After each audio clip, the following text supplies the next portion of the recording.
Welcome back. We are here for Apocalypse Keys, Bonds of Power, Episode 8. I'm going to go ahead and do a quick, relatively, previously on what our omens remember from last session, if they remember anything. Try to fill in the blanks, but it was pretty gory from last time. Well, we were in Manila trying to solve a mystery pertaining to the murders of some Mananangals. And we had tracked down the Doom's Door to an altar on the roof in the roof garden. And we closed it and nothing noteworthy happened. It was fun.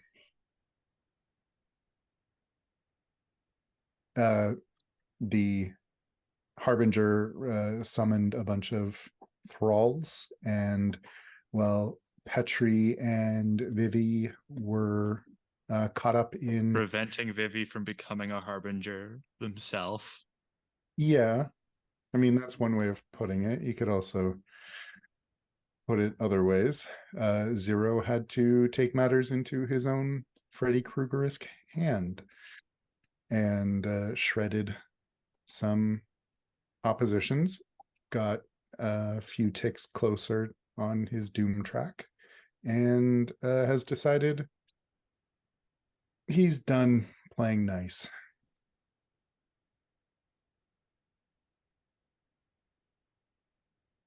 Also, there was a giant Petri at one point.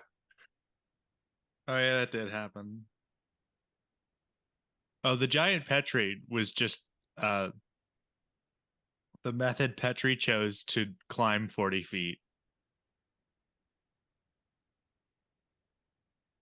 Most important thing you'll learn from that is that Petri bleeds purple glitter gack. And we discovered this when Petri burst out of their own eye. Yeah. How else are you supposed to grow? How else are you supposed to elevate yourself 40 feet? Not important. Yeah. Oh, and we learned Vivi is secretly a shape. Yep. I mean, not so secretly. It's polite to wear a human skin.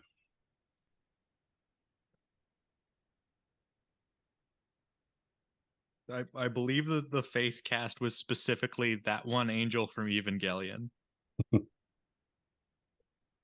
And and we also found out that Wisp had been recalled, I should say, to Division, but then you find out later that she was taken to a different Division location, like a different Division office or branch. I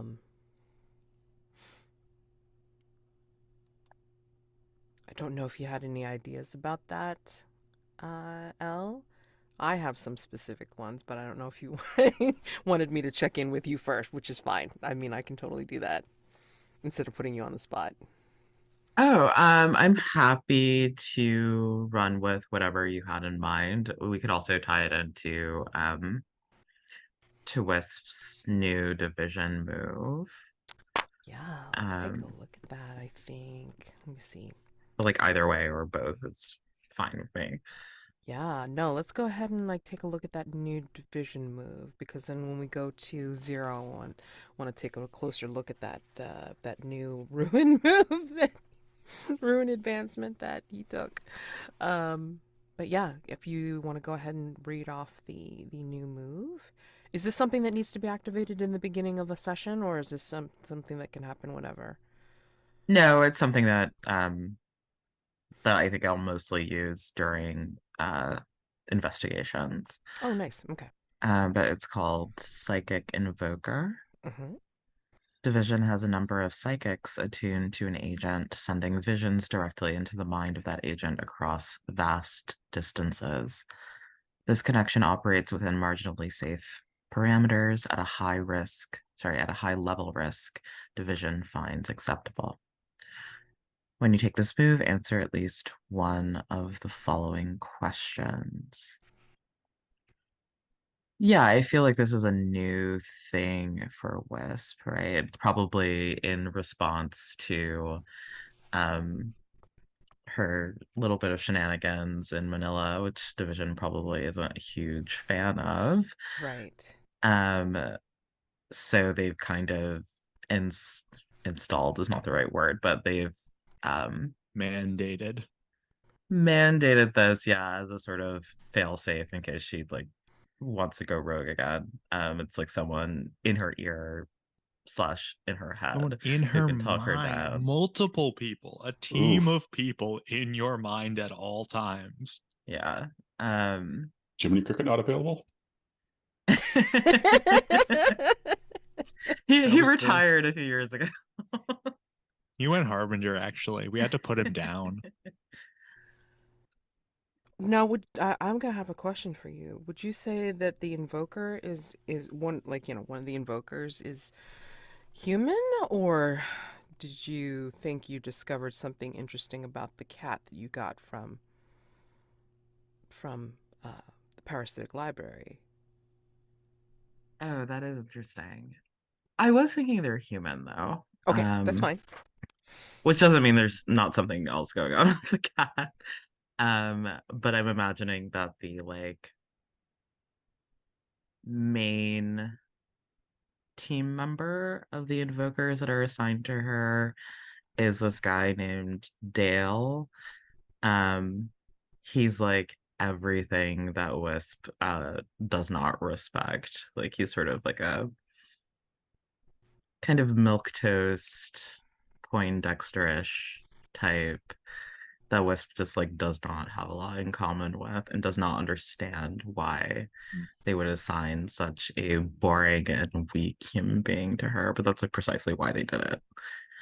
Because he's there to rein her in. Um, so yeah, she only puts up with it because she has to. This was not her choice.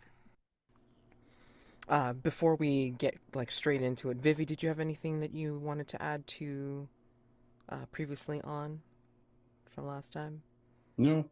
That seemed like a good summary of. Oh, Vivi went back to get their book and it was gone. And they discovered that and they were upset in the episode. Okay, alrighty. So, I mean, we've all played some measure of the between. So, I mean, like, as potentially downtime is the equivalent of vulnerable moves, but I don't care and I love watching scenes. So, y'all back in Division, including Wisp, who possibly may tell someone about the new, like, like, I don't know what you want to call them. Like, failsafe. Anyway, I mean, like, that is up to you, Wisp, if you choose to stomp into division headquarters, like your division headquarters, and want to tell somebody about it. But yeah, I mean, I think we have Vivi doing Dream Protocol when you choose to, so we can do that first, or we can wait to see what everybody else does during this new day, I guess. Yeah, I'm ready to go now for it. Sure. Okay, so let's go over to the last, and you've got Dream Protocol. Agent Ehrlich will, meet you at her door, having set up an appointment with you to do this, and she's got the iPad ready for, recording, like, what you say, and analyzing, like, the response, and, like, kind of creating it out of whole cloth, like, to project onto the screen. Yeah. Sure. Vivi sits down a little bit not as balanced as they normally are. If you look carefully, they're actually like a fraction of a centimeter above the chair when they're sitting. They're not actually on the chair. They're a little bit disaligned from where they should be. And they sigh and say, well, this one will be quick. I feel like I can interpret this one, and I'm no dream interpreter. Do you have a word for that? Never mind. I had a dream. In my dream, there was a person swimming in a pool. It was not actually a person. It was more like an outline of where a person was supposed to be, but empty. And then the water in the pool turned to fire, and the figure began to draw in all the fire into themselves until they were burning like a star. They consumed the pool, the building, the planet, everything, until they were floating alone in space. And then they were a child, a newborn human child. Maybe someone should check on Zero? She's listening to this. She's like following along with the iPad, like like running through this thing, and the algorithm's creating it. And then all of a sudden, you say that, and it's like Zero's face appears on the screen. It's like, Vivi, what makes you make that connection? That seemed rather abrupt. You've talked to Zero, yes? In so much as Zero will talk to anyone, really. If he wants to, he will. And usually there's some pleasantries. But if he doesn't, then no. Vivi shrugs with their hands, and I mean, I suppose I could be wrong as well. It just, don't know, seemed straightforward to me for once. That's a little worrisome that you consider him to be on the edge of something. Agent Ehrlich, are we not all on the edge of something? That is true. That is quite true. But this is, in my experience, the first time that one of the omens have actually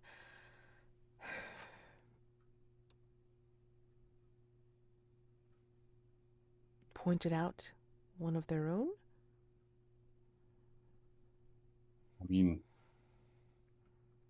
the future is mutable. I know that more than many things. It's the past that cannot be changed.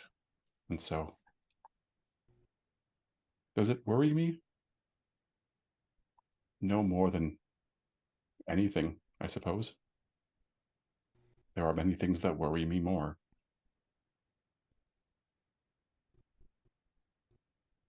Like what, Vivi?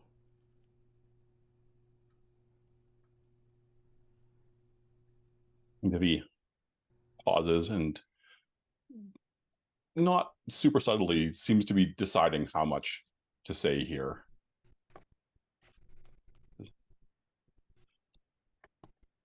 Any one of us, you know this, any one of us could cause the end of everything. Why worry about any one of us individually when there are things that division has that are as dangerous?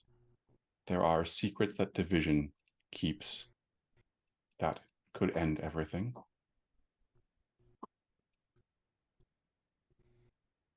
Stolen information, secrets. Do you know what actually worries me, Agent Ehrlich? The Onanungal. We went to talk to them. We went to speak to them. We went to help them. And do you know what they believe?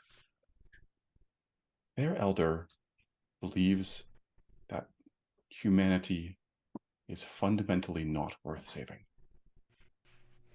Someone who has lived among them for longer than I have, and they have no hope. That is what worries me. There are points in our history that show that certain humans feel the same way about other humans. just because they are not of the same place, or country, or creed, or belief. So it is not surprising that otherworldly creatures believe that we are not to be saved. We can only fight for what we know. We can only save those that are willing to. That seems rather fatalistic, but... Doesn't it, though? Do you, Agent Ehrlich, believe that humanity deserves to be saved? In aggregate.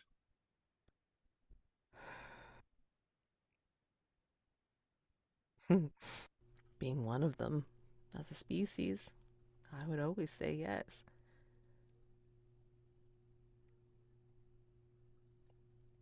For the greater good, perhaps, a universal entity may say no.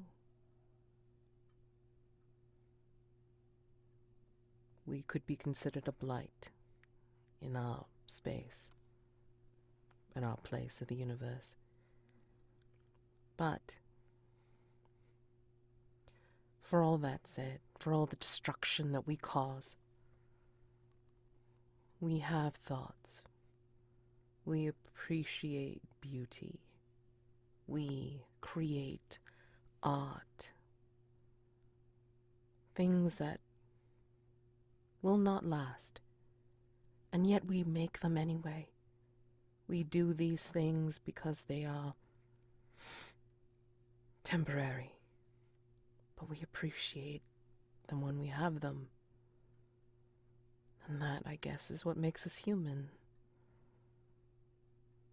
Yes, I would like to see humanity saved. Whether we all deserve so, that is not for me to make the decision.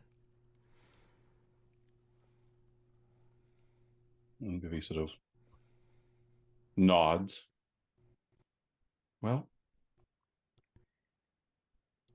let us hope that there are more that think like you than ones that think like the Elder, I suppose. If there is to be any hope at all. Most certainly.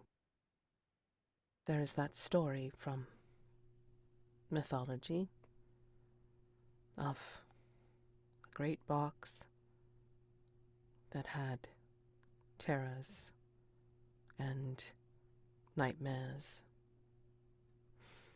and they were all treasured in a box, but curiosity got the better of the keeper, and the box was opened, and releasing all those creatures out, and they only just in time closed the box, keeping hope safe.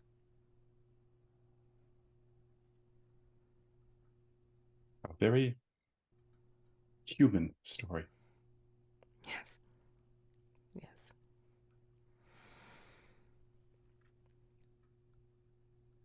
All of you, all of us, humans included, have the capacity to destroy. I consider it my great privilege to work with you and the other omens through division to hopefully prevent that from happening. That we are all worthy to be saved. How can you know it's not just self-interest? Pardon me for asking, but you admitted yourself, of course you would want them to be saved. How could you not? So, how can you be objective?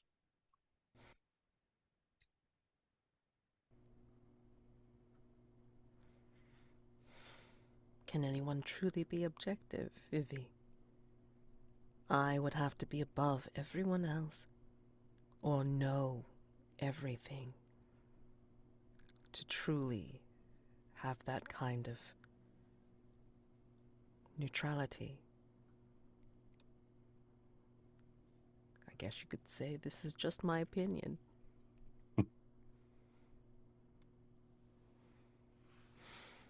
So, self-interest, true altruism,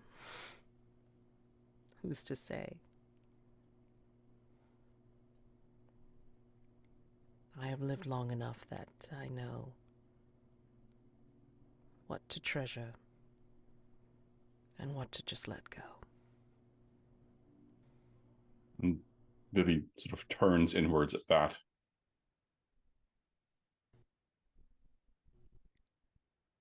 They're going to ask you. I know we haven't talked about it, but they're going to ask you what happened at the end there. There were satellite photos of the rooftop. We saw the aftermath. I don't question it because I imagine you all had to do what you had to do. Cobb did come back pensive, though. That is not like him.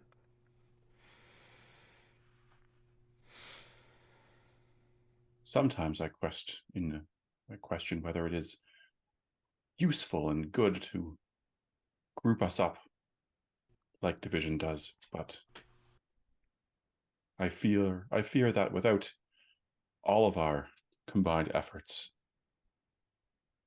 that would have been a much more serious disaster.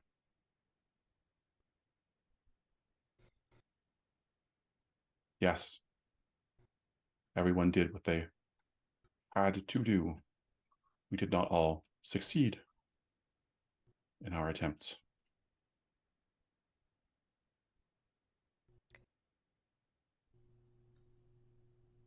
You and I have known each other for a bit of time, Vivi. Rather ironic saying that to you. But do you mind if I give you a piece of advice from this very humble humanity? He just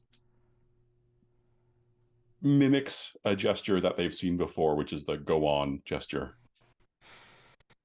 She smiles and she says, I know you feel some kind of feeling from being the last of your people.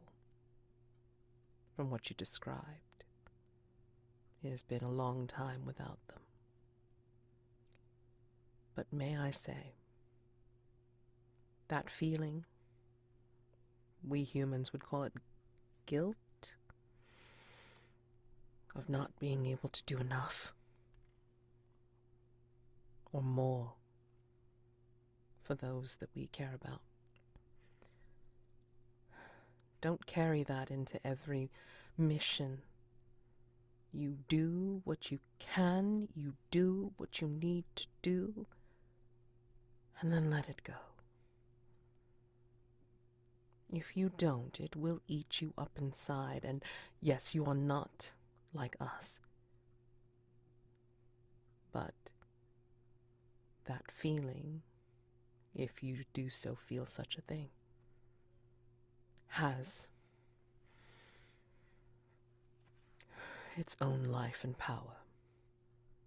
Don't feed it. It's down, and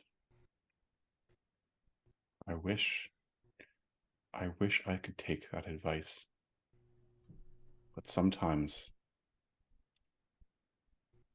more often than I wish were true, that feeling is all there is. It is the only core that remains to me. To let it go, well, my people truly would be dead.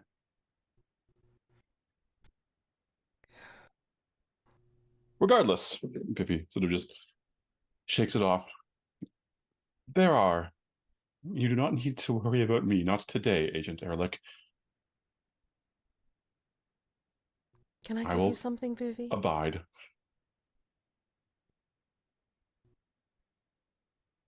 I don't normally suggest this, but you are quite thoughtful. These, at least coming back from Manila. Let me give you this, and if you choose to use it, fine. If you choose not to use it, also fine. But it might help you. And she gives you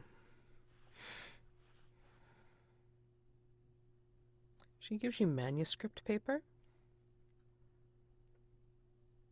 And she says, I know you go into the music room every now and again, Vivi.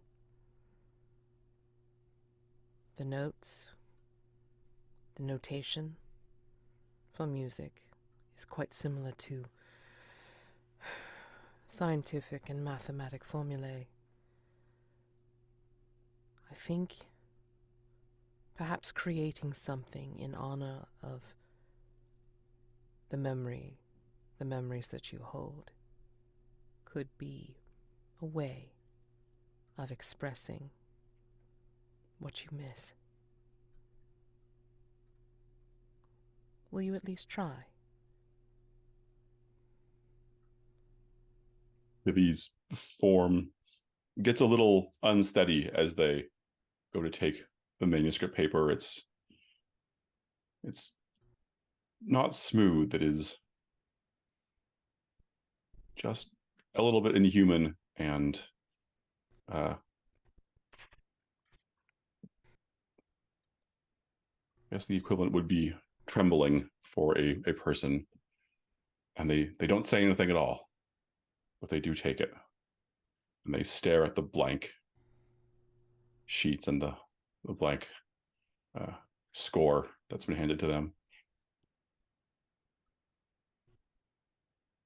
An elegy. Well, we will see. Thank you. You're welcome.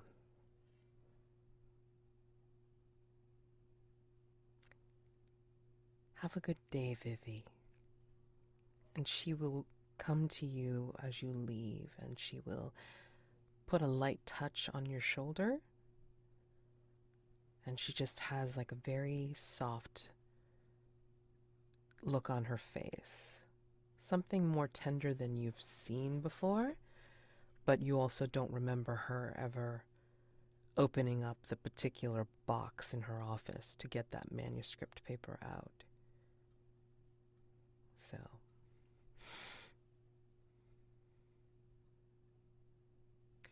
and for Dream Protocol, Okay, sorry, that's what we were doing. yeah. Take this move, answer questions you did. Okay. At the start of each session, those dreams you have, spend darkness tokens and roll. Oh yeah, I should roll dice. Yeah. Do you have any I will. darkness tokens left? I have one. Okay. Can't read my dice. It is 5. Okay. A broken future that was erased from the timeline by a future you that no longer exists. Keeper describes the dream and the harrowing future. A part of that future will become real and infect this reality. Oh, just like last time. I think from the flames, she doesn't tell you this. If you're going to run with the 7. She doesn't tell you this, but as you leave, she looks again at her iPad and then sees that for some reason the dream has continued. And the fire has been drawn in, burning everything, and turns into a newborn child. But then it's like the camera on the child has panned and turned, and you see another child behind this one. as if like they were back to back sitting there. And the one child crawls away and grows, kind of like that timeline of coming from, crawling and then upward onto 2 feet and then kind of walking away, and it's you. She sees that it's you walking away, and she can see this you in the dream projection smiling as you walk away, and almost like tries to come into the frame and starts smiling at her in the image projection. And our camera on this goes black as your face smiles into the camera at her. And it's like, okay, all right, fantastic.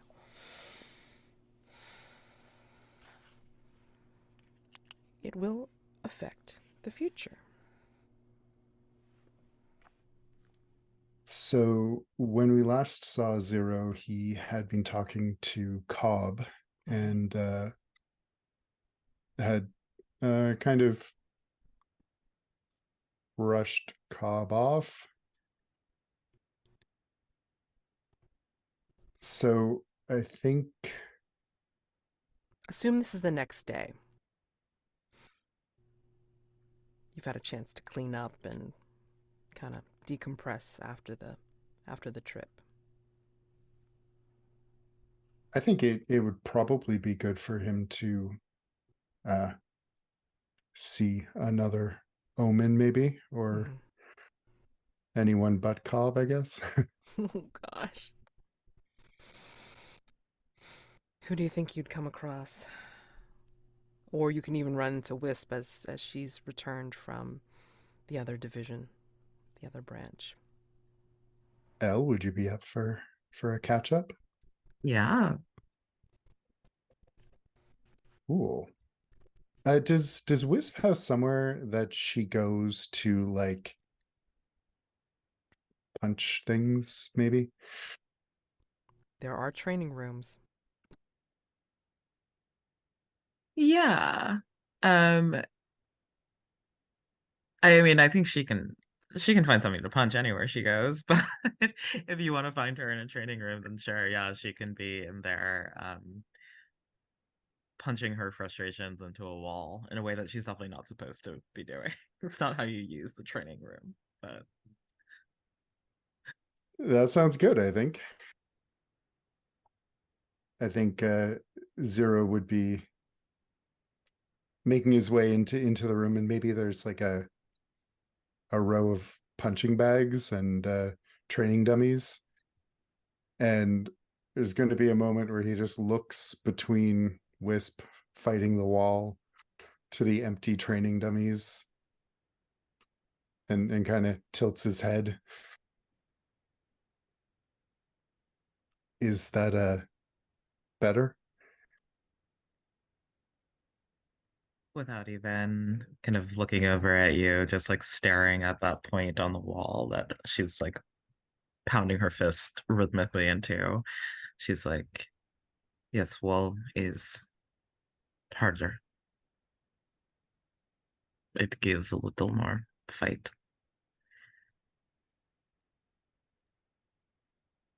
Okay.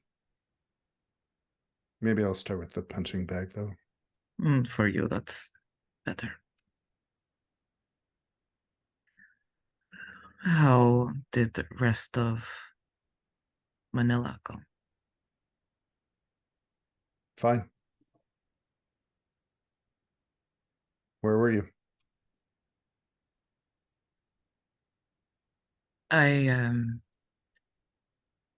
I got called back to division, to another location for very important top secret meeting. Not supposed to talk about it. And she's a very bad liar, so you can tell immediately that's not true. Right. Well, Well, you're not in the dungeon, so I guess it could have gone worse.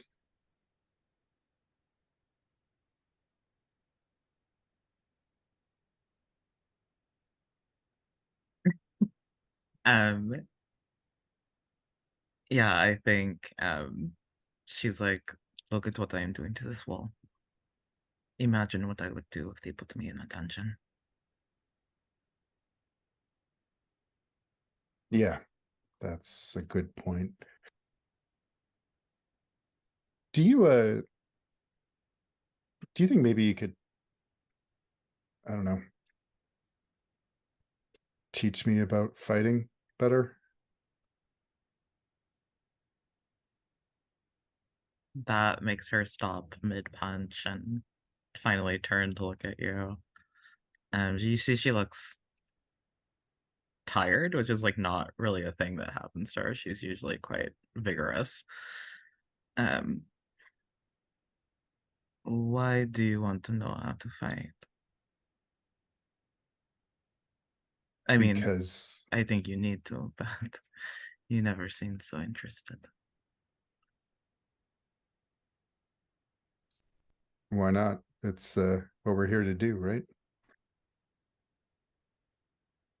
No, I'm told we're here to solve mysteries and follow orders. If fighting were what we were here to do, I would be much better at my job.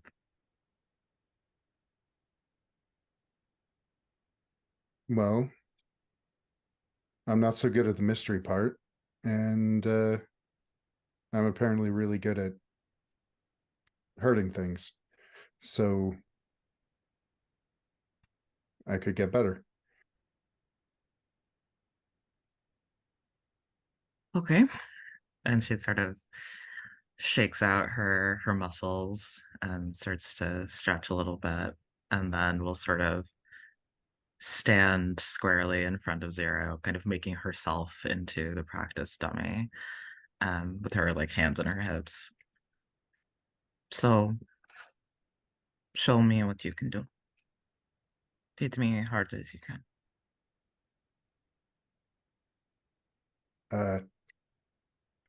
Like for real? Yes, for real. Who do you think I am? Shakespeare? Kevin Bacon? No, I don't do acting. I want the real thing, yes. Okay. And I think he's going to stretch his right hand behind himself, and you'll see black veins crawling up from his hand up toward his face. And this darkness will extend into long, kind of scythe-like claws on his hand. And he's going to swing toward Wisp.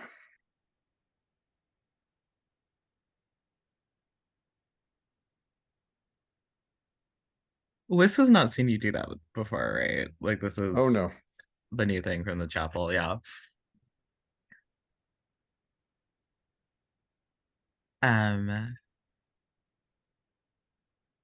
Assuming we're not rolling dice for this. Oh, Looking this at is all math. fictional. You guys Okay. tell me what happens. Ooh, I don't know. I'm curious, Ben. What do You you want to roll think for it? That's happened? fine. I mean, I'm happy for Wisp to be surprised and overwhelmed in this moment by Zero's newfound strength, if that's what you want, Ben. I think if Wisp doesn't try to stop him, he's going to stop at the last second to and like say what's wrong. You said we were doing this for real.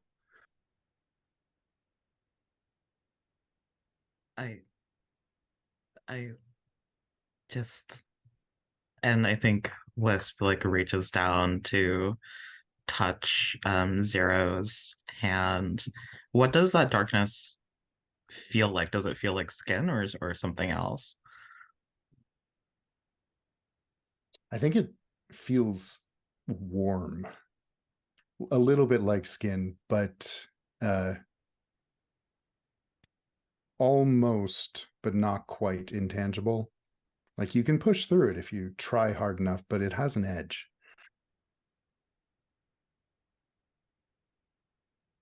I didn't know you had power or weapon like this. What happened to you, Zero? He'll take a step back and kind of look at his own hand as the darkness recedes, and his right hand is darker than it should be. It's almost black. And he said, yeah, Petri tried to help. I guess he did, or they did.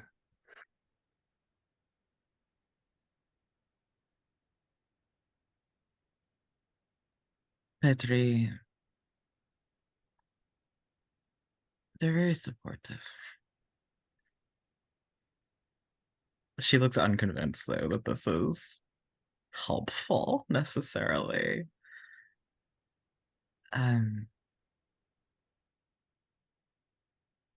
I only know how to use my fists, not whatever this is.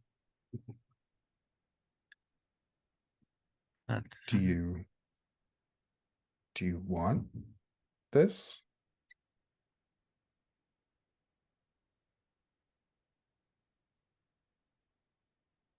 do I want that on me? Yeah, I think I can do that. I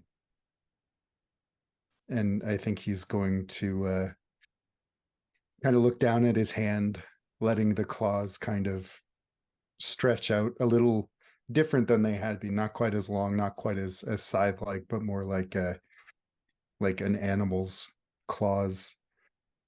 And he's going to look up at Wisp. I think I could do that. Hold out your hand. Wisp tentatively holds out her hand. Clearly curious, but apprehensive, like unusually cautious. But she does it. And I think he's going to carefully reach out and just lightly touch the tip of one of Wisp's fingers with a claw, and it's going to flow down to Wisp's hand, because it is a weapon of darkness, and any monster or creature of darkness can use it and see it.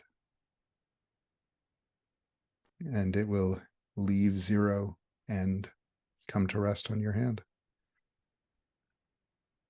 Amazing.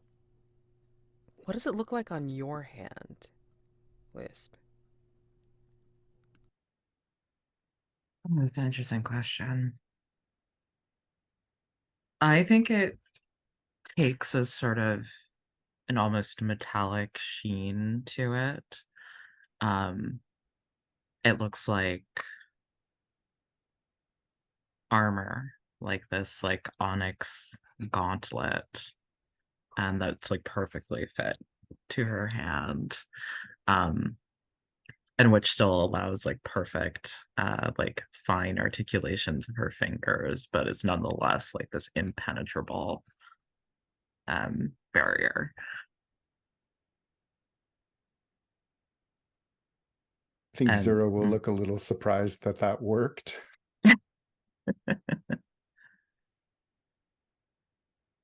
Wisp looks between her own hands, almost like mesmerized by it, and back to Zero. Does Division know you have this? I don't think so. No one's mentioned it.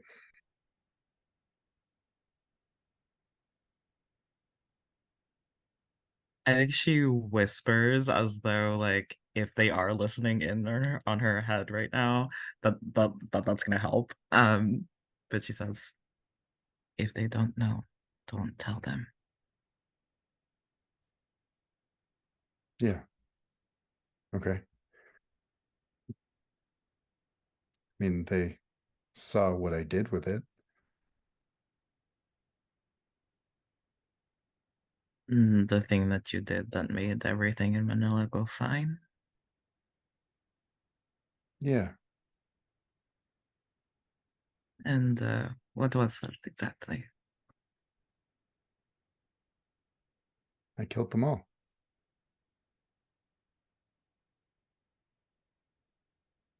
Ooh. The Harbinger, the people that were with them, if they were people. I don't care, actually, if they were people.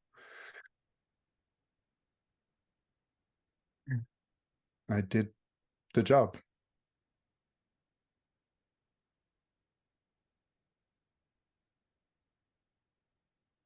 Wisp sort of blinks, processing that information.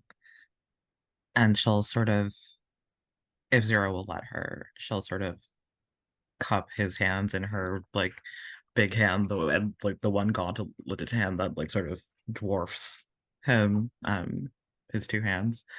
And she says, was that the first time you killed someone, Zero? I don't think so. But it's the first time I remember.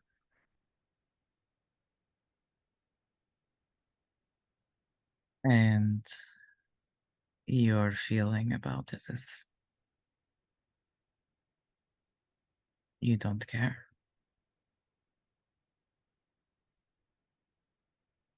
I mean, I thought I would. And that is kind of weird. But I did the job. That's what I'm here for, right?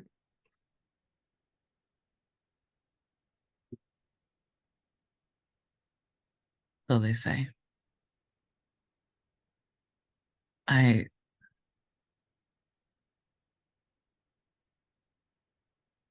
This might sound strange coming from me, but I think you should do your best to try to care.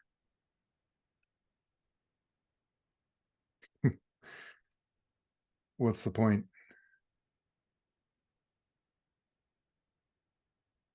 The point is, I remember the first time I took a life, and even though I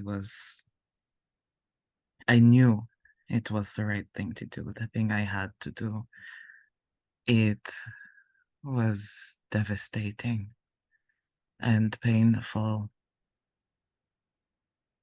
And I remember wanting that pain to go away and pushing it down and killing the part of myself that cared.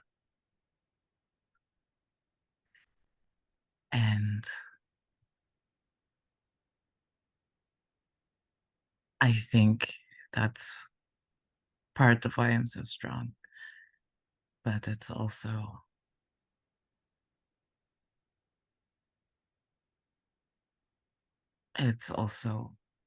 why the vision thinks I'm so dangerous. And on that note, I think I can agree with the vision. Don't make yourself a danger, Zero. You can be something better. Until they send someone like me to kill me. Right? So maybe I'm just more suited for this than you are.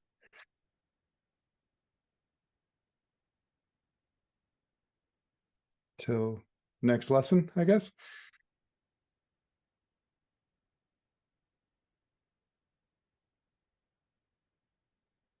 And I think he's going to start walking away.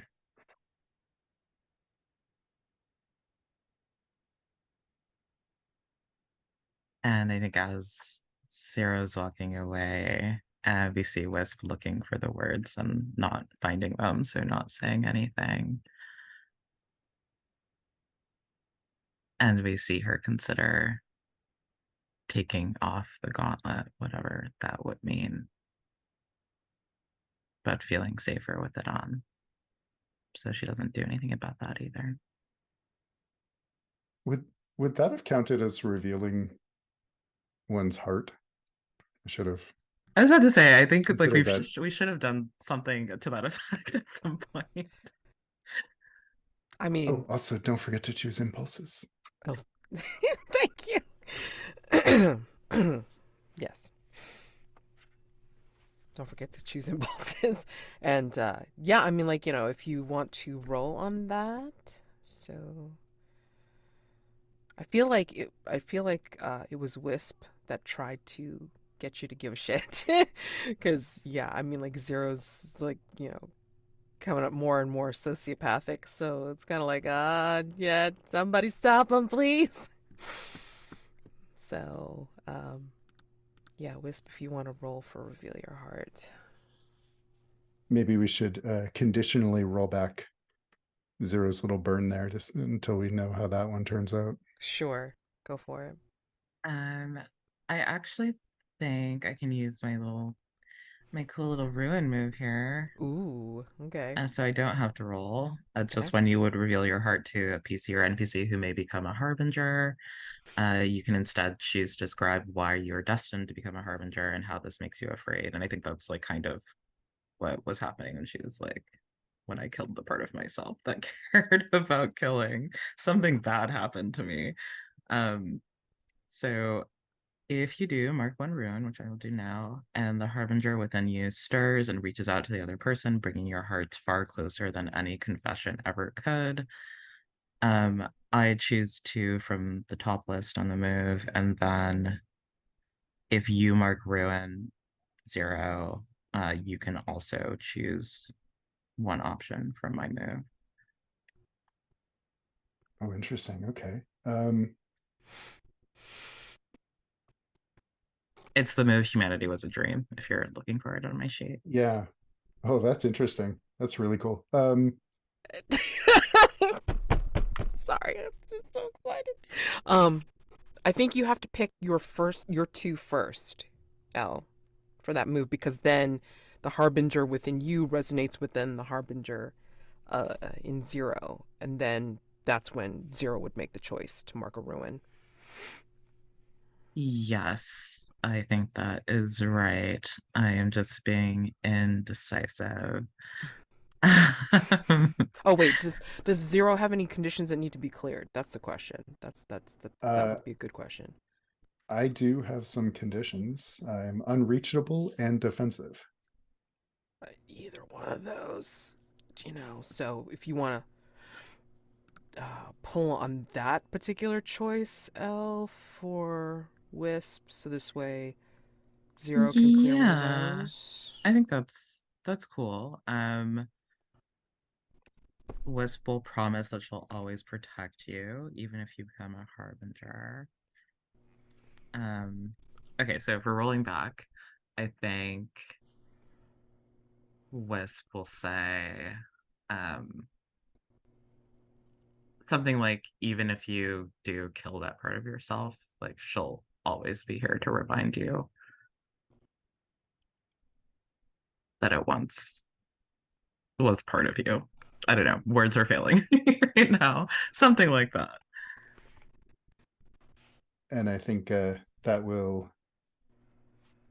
think Zero will look a little taken aback by that, and I will clear unreachable. I think it's a kind of like a, if you don't mind my like suggesting, it's like, I think with the gift of the gauntlet, I think you are seeing a possible future Wisp, and then that's where you will say, with the favor or uh,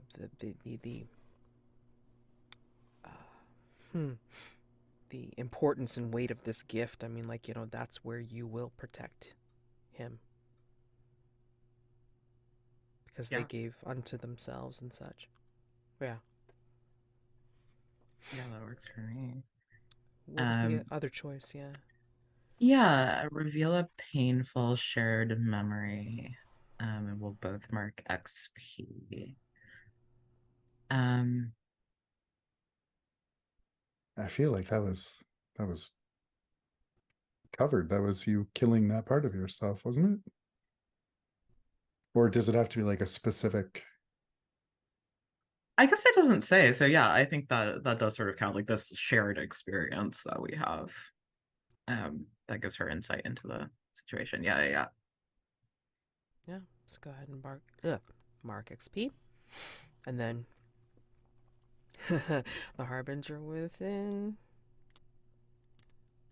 you resonates within the harbinger within them. Do you mark a ruin? Zero will absolutely mark a ruin. Yeah, and then you would pick one of those things. I think. Oh no. He'll look at Wisp after that pledge to protect him. I think he'll say, well, maybe we should just protect each other. And I'm going to take a ruin from you and put it on me. Just one. Do you want to hold on to one? I would take the two, but I don't want to just yoink your ruin. Oh, you can take both if you want. I don't care. All right. I will take it. Zero is into collecting ruin. Oh man. Oh my god. Okay. Does that resolve everything with the move? Holy shit. Yeah, it does. Okay. Oh my god. Wow.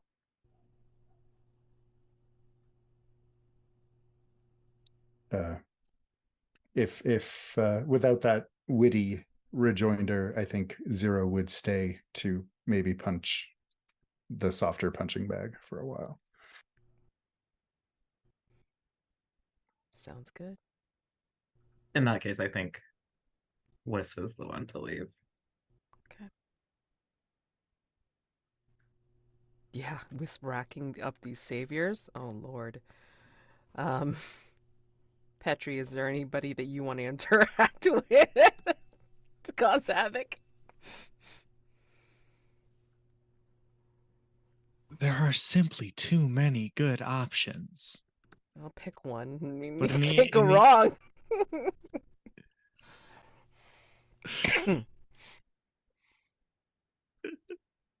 Don't worry, Petri will never harbinger out. He's having too much fun. Oh my god. I really do need to rewrite this playbook, though. Maybe tomorrow. I said that 2 weeks ago, but anyway. Let me see. In the interest of giving Ben at least a break, I think I will have a scene with Vivi, if you're amenable, Matt. Yeah, sounds good. All right. Where does Petri find you? I think Petri finds Vivi in the music room, just standing and staring at the piano. Did you do it? It's very strange. I can't tell. Petri, did I do what? You put your book in there. Do you have it? No. Then where'd it go? Should be asking you that, I suppose. I mean, I could find it if you really wanted me to. But it wouldn't be the same book. This Vivi frowns. Wouldn't be the same book. How do you mean? Nothing I touch is ever the same. That's what it means to be caustic. Not like, well, caustic like the alkahest is caustic, as it unites all things in dissolution, and caustic like sunlight through glass, scattered, irreconcilable with itself. Mm.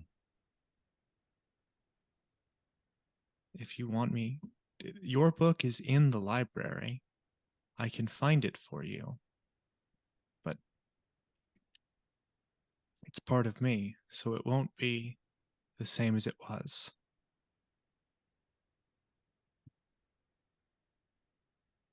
Vivi stares at you, stares through you, as if trying to picture the library inside of you, I think.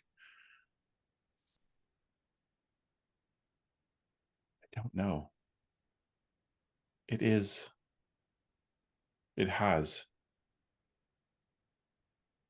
a weapon? Or at the very least, it is dangerous. If you don't have it, Division? Oh, Petrichor, I don't know how much to care about this. I wouldn't let it bother me. No, but... And Vivi just gestures at all of everything Petri is. Well, you know what they say about the best laid plans. Those books, that book, some of the best laid plans I've ever seen. Did you read it? No. But as I said, it's part of me. There are worlds where I did. And those... I know the things that those Petris know. Vivi will just fix Petri like with a stare directly in the eyes, kind of gather themselves, say, if I do it, am I happy?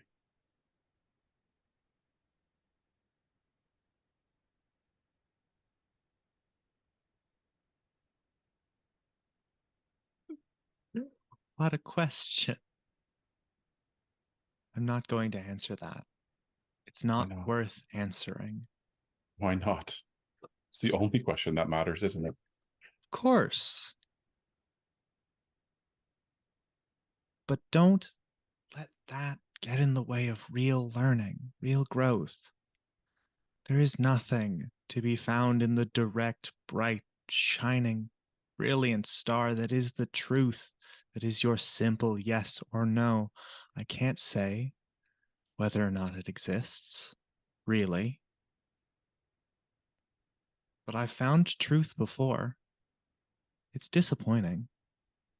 You're ignoring the much more interesting question. It comes through the looking glass.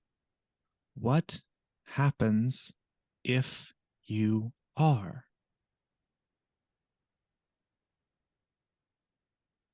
Vivi goes quiet. What happens if I'm happy? Do you know, Petri? It has been so long that I'm not sure I would recognize it.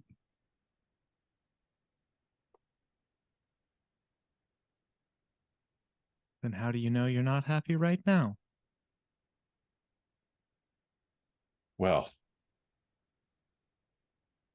I mean, and Vivi looks around almost superstitiously. At that point, might as well say, just summon Doom's door now and walk through it. I mean, What if you did? what if I did indeed? I'm not Would you asking miss these them? questions. Who? The humans. Of course. Why? They're terribly interesting. And I can't leave this planet, so without them, I'd have very little to do. Why can't you leave? You can't leave this planet. I feel like that's a fixable problem.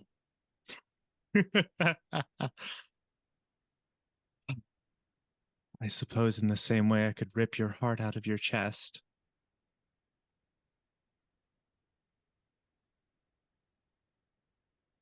Why not just move to a different reality where planet persists? That's not how this works. You are very strange, you know that? I've been told this before. Mostly by myself. So, you vote to keep the humans. Agent Ehrlich. Well, of course she would. Did you know the Madelancholy elder? No. They said there was nothing worth saving in humanity. You're doing it again. Doing what? You're asking the wrong questions.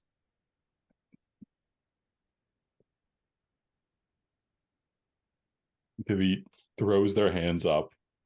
Yes, yes, for my entire existence, the wrong questions and the wrong solutions too. Uh-huh.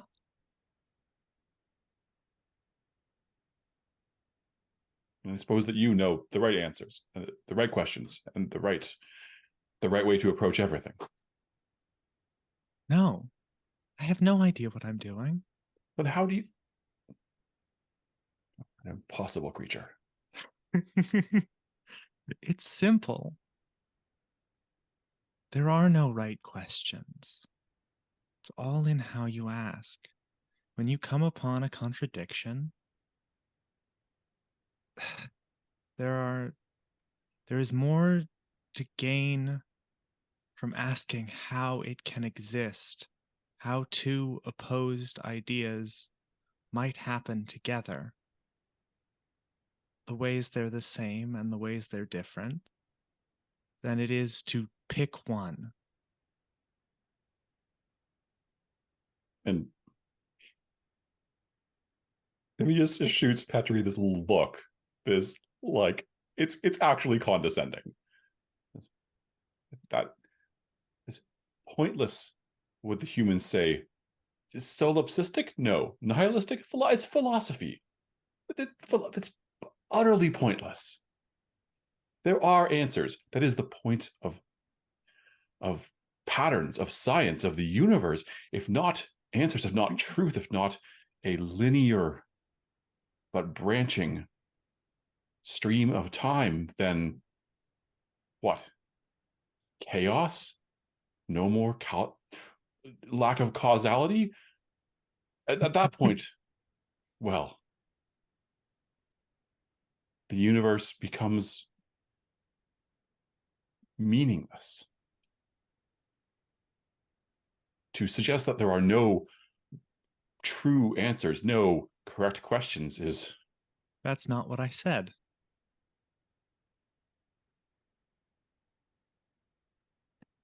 No? No.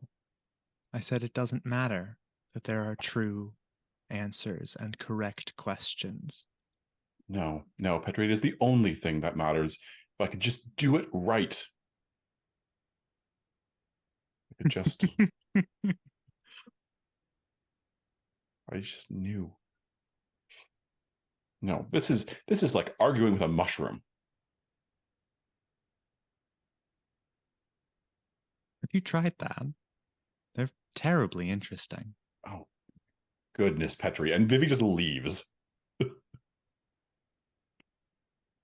They might have something to teach you. And Petri leaves. We keep having the same scene together, and it's so much fun every time. I think it would be funny if Vivi went to go and punch things with Wisp now. Oh, I was gonna go punch things with Wisp now. Oh Oh, my! we can do that too. Both arrive there and just be angry at each other. Wisp can teach them how to fight. Who arrives first? Oh my god, that's hysterical. Vivi left first and might just walk directly through the walls and everything. Startle some poor office space, just walks to people's desks. I'm gonna say if you do that, Vivi, then I think you're going to surprise the. You're going to surprise the one agent that Agent Ehrlich is supposedly sweet on. Okay. Yeah. I'm And sorry. Our dog's having a moment. that's fine.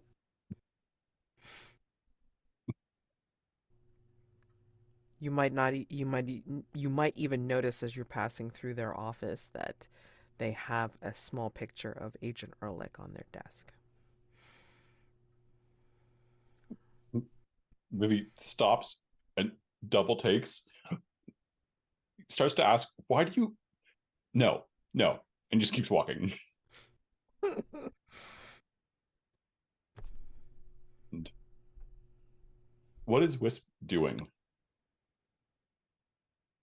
I think that if this is just after her conversation with Zero, then like perhaps like you're catching her just as she's about to leave.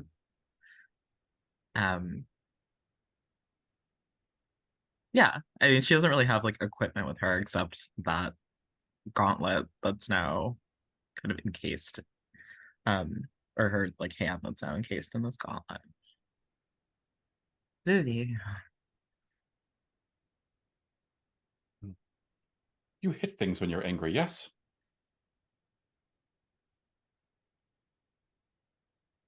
I do, yeah. Uh, is that why you came here? Does it help? Uh, it doesn't make me less angry, but Ugh, it what is feels the good. point then?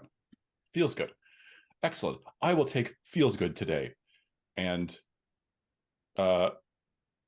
Vivi wants to absolutely destroy the punching bag. Does he approach it as his human shape, or does he approach it as his human shape, but then start to vibrate in his shape? Yeah, I think the shape disintegrates more and more as like Vivi's pretty good at walking through, walking around as human, but this is a physical outlet, which is unusual. So I think the human shape sort of falls apart the closer they get to it. And since Elle wasn't here last time, you may want to describe what this looks like. Oh yeah, tell me. Oh, uh, Vivi is this kaleidoscopic mess of shapes. It is a shape that folds in on itself and is colors and lights, and sometimes you can see through it to stars, and it is always changing. And if your perception is limited to 3 dimensions, honestly pretty uncomfortable to look at. Well, imagine, yeah, a multi-dimensional kaleidoscope made real. Awesome. I think. And Oh, go ahead. Sorry. No, go ahead. No, I think Wisp sort of watches almost helplessly for a little while. Um, uh, should I ask why you're so angry? You're vibrating out of your shape. Something. Let's. Vivi doesn't answer right away. Vivi just shreds the punching bag until it's just like this sort of tattered mess on the floor, and part of it is decaying at a super fast rate since it's being driven through time, and part of it is still floating in the air. And we will step back and stare at it for a moment. Well, now I just feel childish. Why am I angry, Wisp? Because something that I thought was safe is gone. There's no answers to anything. Petri is somehow both deep and meaningful and philosophical, and also of absolutely zero help in any discussion at all, ever. Oh yeah, I don't understand what they're saying most of the time. I just nod. And Agent Ehrlich Agent Ehrlich says I should release my guilt and memorialize my people with. Maybe produces the manuscript. As if letting go would help.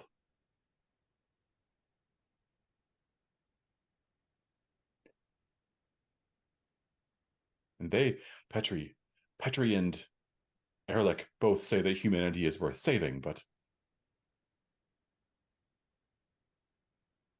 Well, I think it's their job to say that. Isn't it, though? What do you think? Your people are strong, powerful, and what do you think of humans?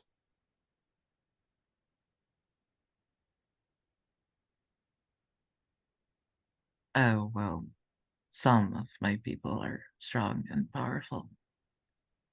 And the others lock themselves away in high-walled cities and hoard the things that the rest of us need. Those are the weak ones I try not to think about. Not so different than humans, then? No, I suppose not. You not yearn for things to be different, Wisp?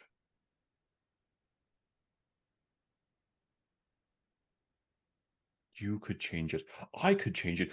Any of us here could take this world and reshape it, make it different.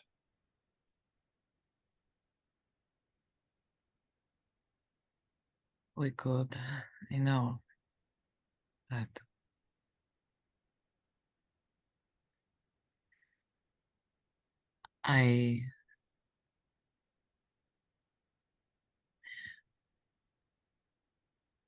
they've told me the most important thing that we can do as omen monsters, omen class monsters, is to try to stay in control. And maybe they're right. We can change the world, but what gets destroyed if we do? The unworthy, the guilty.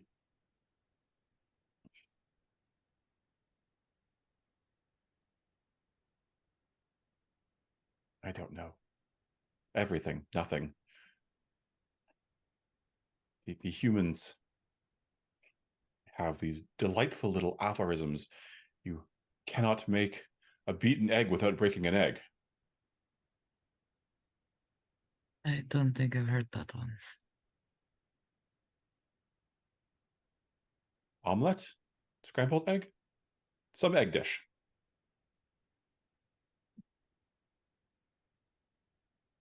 Doesn't matter.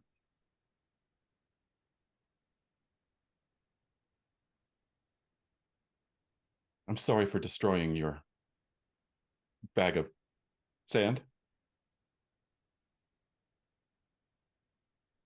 They always put in new ones. Um,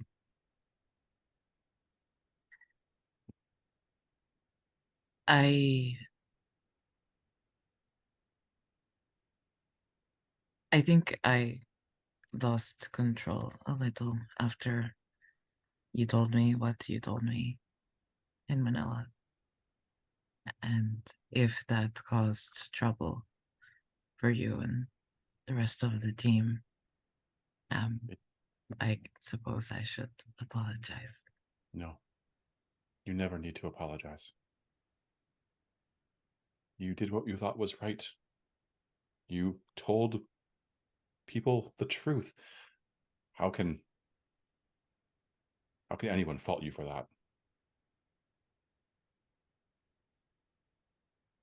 Well, I guess some people find a way. Some people are fools. You remember everything about us before. Vivi nods.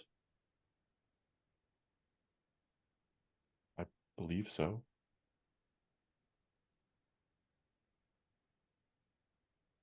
Why did you love me then?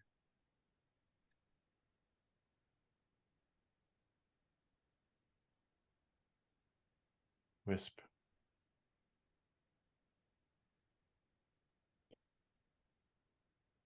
My people live out in the stars, in the spaces between things, and there is beauty out there, but it is sometimes so cold. And when I met you, what I saw inside of you was an energy, a drive, a power that rivaled the largest of the stars. How how could I not be drawn to it? Your strength, your glory, and you were kind. It was not always easy, but I saw sometimes the urge to take those around you that were weak or oppressed or broken, and to use your radiance to remake them.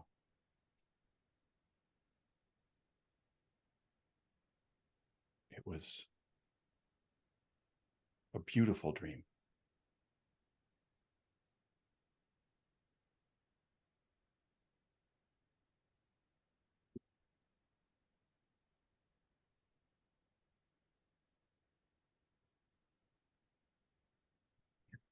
You are in all of the universes, in all of the stars, in all of the space that I have been, unique.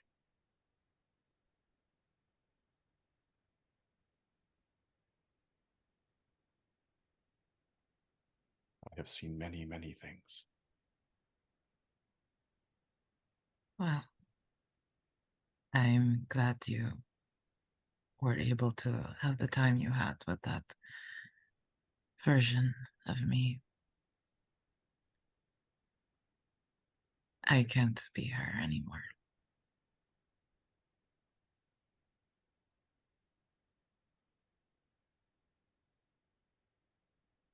He just looks down. I'm not expecting you to be. Every unwinding of time is different. We are different even day to day. 'Tis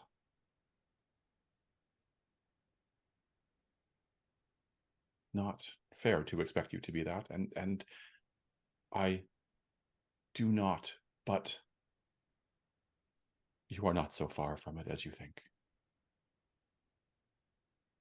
I think she sort of looks down because that's exactly what she's afraid of and what she knows Division is afraid of. And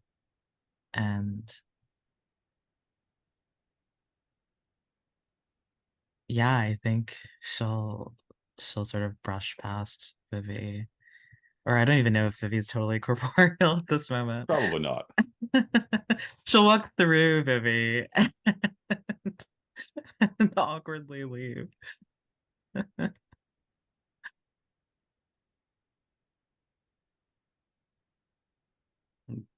If he just sits down on the floor. Yeah, this is. Oh, Vivi, you know better.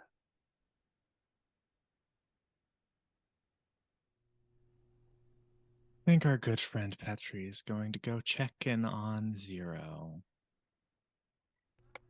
That'll be fun. Where does Petri find you, Zero? Is Petri actually seeking Zero, or Think so. then I think it would be somewhere that Zero wouldn't normally be at. Like oh, there's got to be a firing range here, right? Oh yeah. Firing range. They tried to stop us from having guns, but then then someone higher up the chain was just like, what difference does it make? It's a good argument.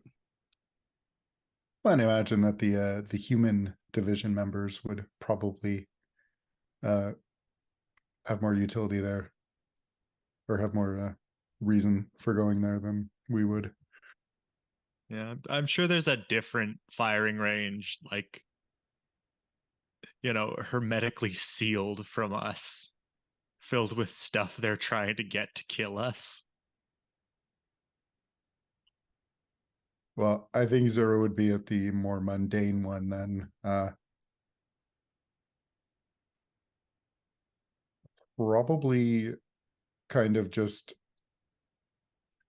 taking a long time getting set up, unsure of what exactly he's to do here. I think some of the human agents are here.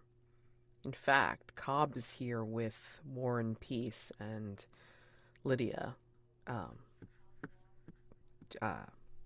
Danvers, and they're all looking at you, and it looks like Cobb might want to come over and help, but then he kind of remembers like that your last convo and just decides, nah.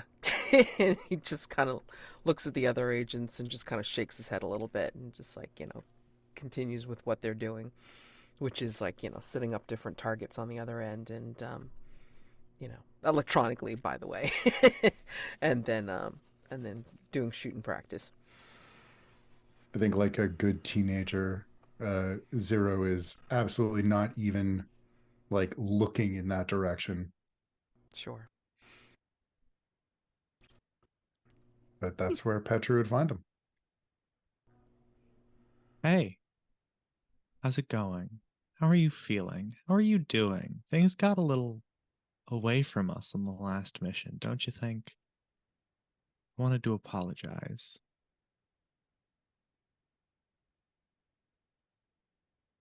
I think he'll look up from the the pistol that he's trying to fit the rifle ammunition stock into, and say, I was thinking about it, and it's a good thing. So don't worry about it.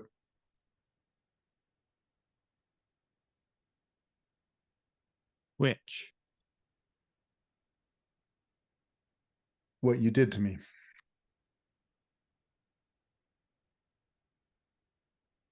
I'm sorry. Remind me. You changed my hand into this. Oh, right. Of course.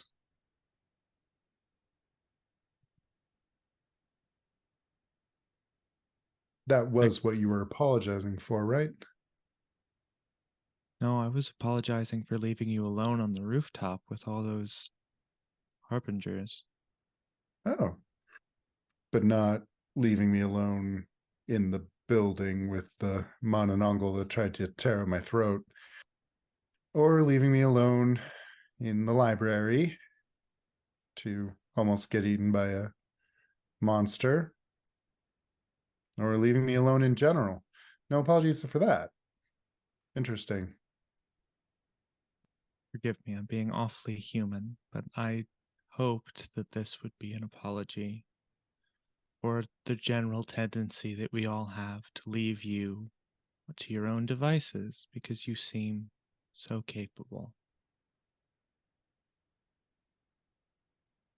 But it's capable. Wow. no Yeah, one ever no. expects you to be the one to end the world. And that's why I'm sorry.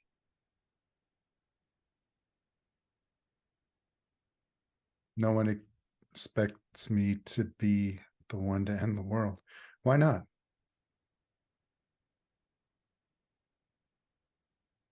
Well, if I had to guess, Division thinks that you're too short-sighted, and all of us don't think of you at all.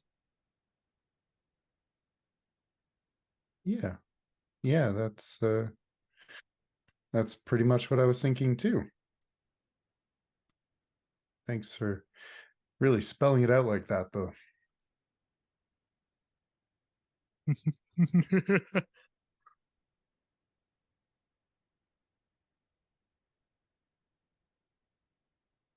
So, is that all, or anything else you want to apologize for?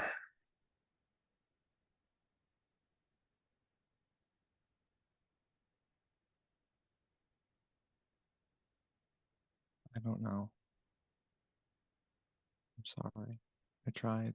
It doesn't matter.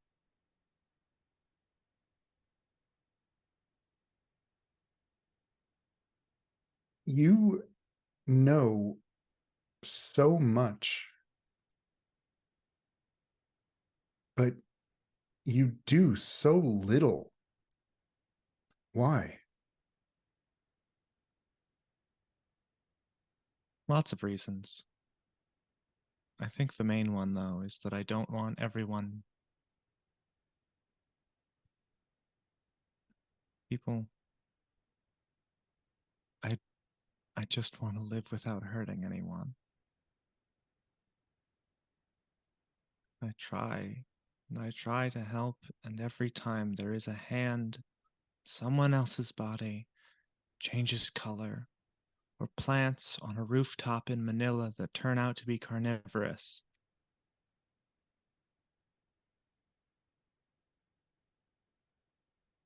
So, why do you keep trying then? Because sometimes I get it right. I hope. So, are you thinking of me at all this time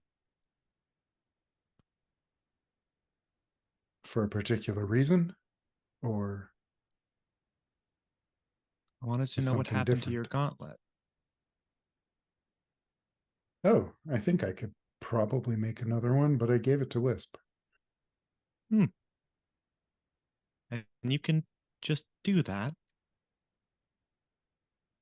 Turns out. You want know, one? Not yet.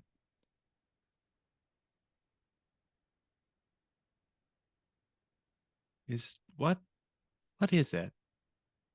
Your gauntlet, do you think? I don't know. I think maybe it's part of me. Can you feel it? Have you tried? No. No. Do you want to? I don't think it works that way. How would you know? I don't exactly have a instruction manual for anything.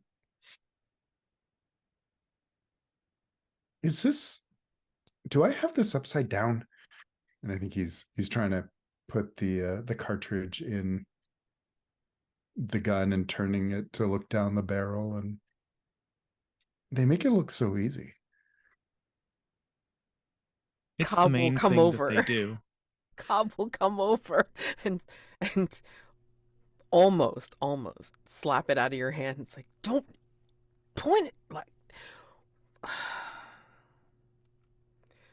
If you want to do some shooting practice, let me show you how to load this damn thing. Don't ever look down the barrel. Oh my gosh. Why not? Going off of the assumption you're going to shoot out your eye at the very least or blow out your brains at the worst. That's why. Do we even know that would work? We have no reason to believe it'll do anything at all. Under my watch, I just don't want to find out. You can point it at me if you want. I know for sure. Tempting, but I think I'd get in trouble. No. That almost never happens. People would have to think of me at all for that. I mean, at this point, like, Cobb will, like, very pointedly, like, do the whole jam in the cartridge, like, do the click click, and then, like, just kind of like aim at the target in front of your aisle, and then, like, pretty much, like, put 3 bullets in quick succession right into the center. Now, do I need to bring you over somewhere private to talk? I don't think so. I mean, I feel like I might, because you're acting a little bit like a petulant child.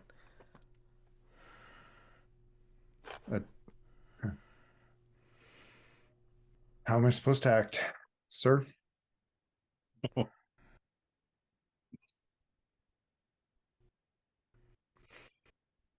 Excuse me, he says to you, Petri. And at this point, like, Lydia will come over and just kind of be not obsequious, but I mean, like, at least kind of like it's like, do you want to do some target practice? I can show you how to load this. And Warren is going to look a little bit miffed in his lane and start doing some practice, and then I think Cobb will kind of take you by the elbow, Zero, and a little off to the side and saying, I think it's interesting that Petrichor over there decided to come by and see how you doing. Don't you? Obviously, you don't have to do anything alone. And there are people that do give two shits about it, so why are you acting this way again? Acting what way?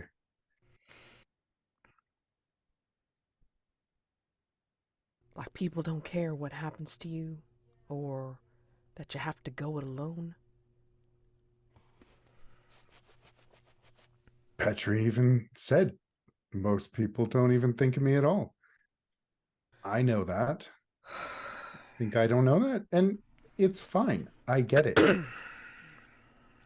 I get it. I know what I'm here for. So I'll be a good little disposable monster. And when I've finished being useful. No.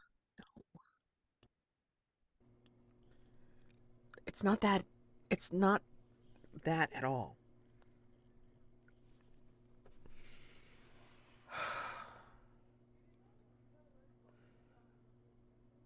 Then tell me what it is, because you people won't let me leave.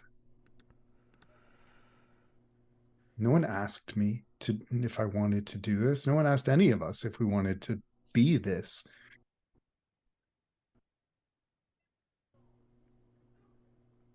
I never had a choice.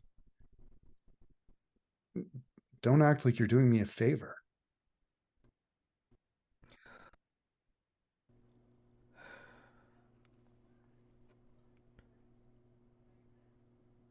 I'm just trying to decide how much I can tell you.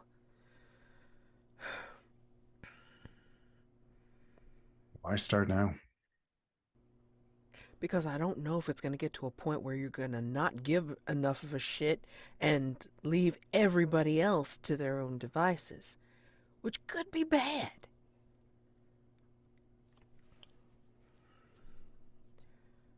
All right.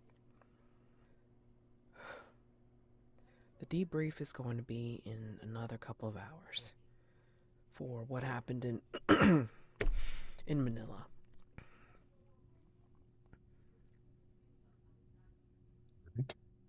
I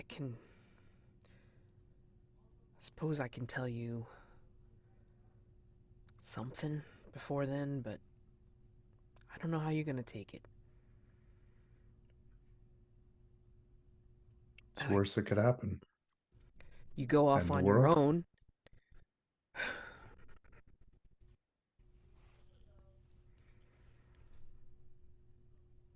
Can you trust me that at least I give a shit about you, okay? Why?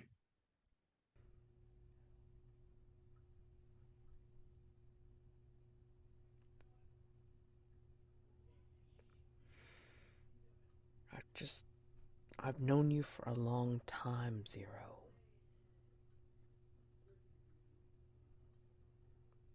I've only known me for a year? 2 years? It's hard to tell sometimes. It's not a long time.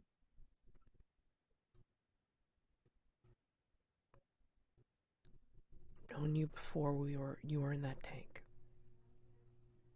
No, you didn't. Why? No, you didn't. Yeah, I did.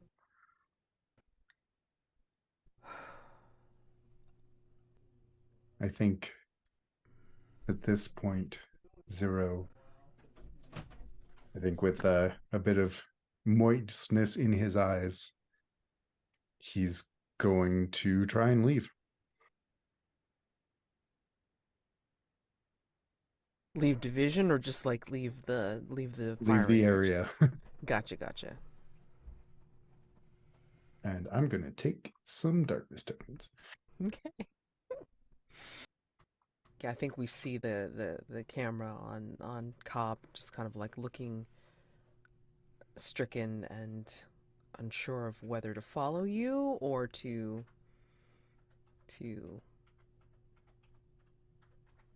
kind of wait it out. And then I think that's when Agent Peace will kind of gesture to him to just come back to the range and continue practice. But he will look back at you, Zero, as you're walking away and kind of contemplate his options. think Petri just sort of continues to stand motionless near the firing, like in that spot in the firing range for a while.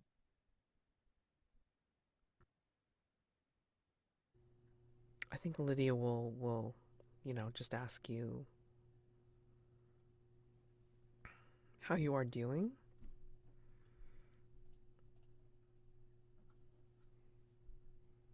I don't know. Do you feel that you're changed from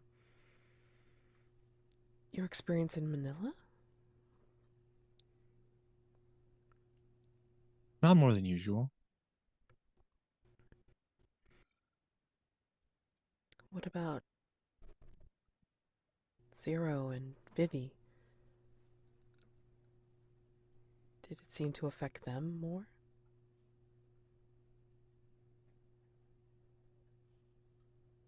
I think so.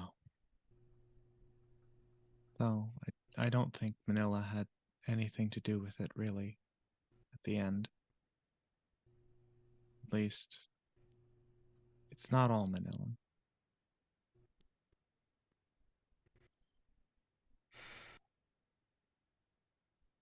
I think I think they're trying to decide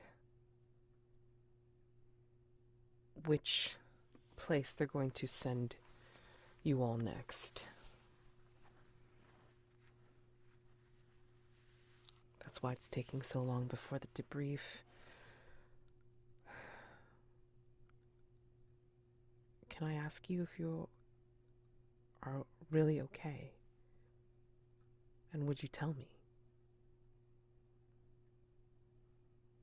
I don't know. And yes, in that order, every time.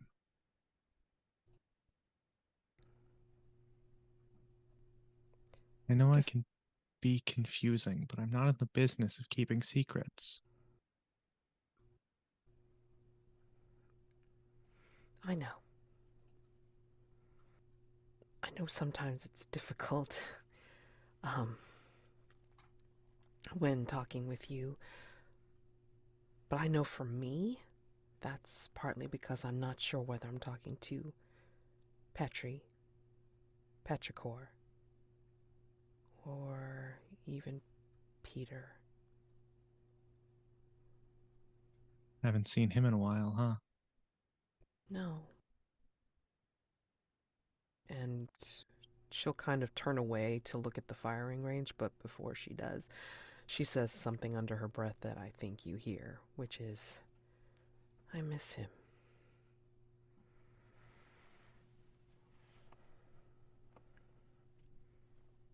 And then she'll turn back to you and say, well, if you want me to show you how to use these things, I can. But, if you want to go back to your room and check on your terrariums before the debrief, I understand that too.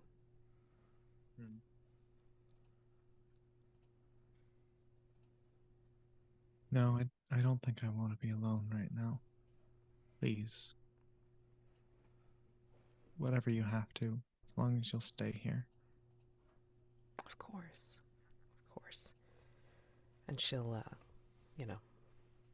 just as a gesture, she'll, start showing you, the parts of the gun and, how to take it apart, put it together, put the ammunition in and all that. She waits to see if you'll actually do it with her, actually, put together the gun and such. But yeah, even if you don't, she'll fire a few rounds just to get some practice in. I think Petri just watches. I don't think he touches anything. Okay. And yeah, Wisp, Vivi, where do you think you go before the debrief?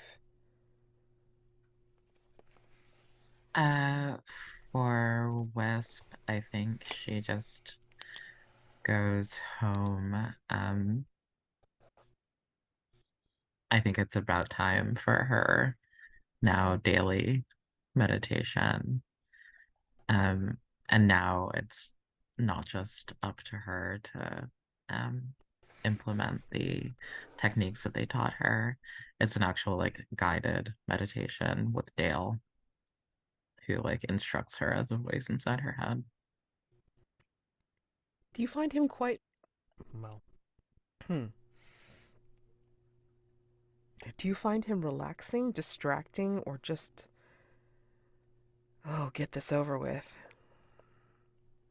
I think the latter, but she also can't deny that it works better with him. What is it about him that helps, even though you don't want to admit it? In his way, he's like a walking meditation practice. In that there's not much, like if it were with Agent Peace or like with one of her teammates, those people have things that are strange and interesting about them, things that would make her mind wander and be curious. Dale has nothing of the sort.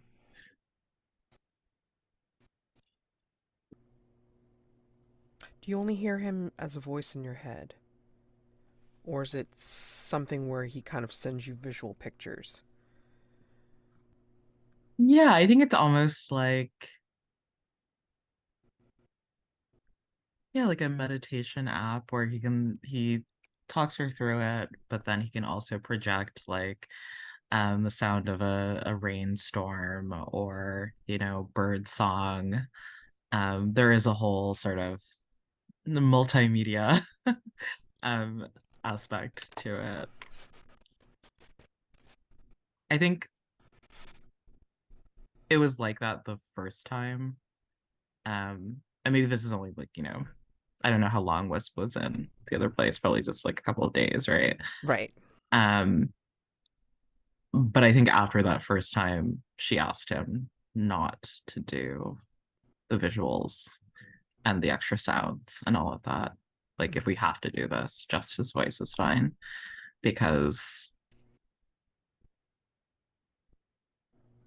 she wants to forget how deep division is in her head. And the images don't help.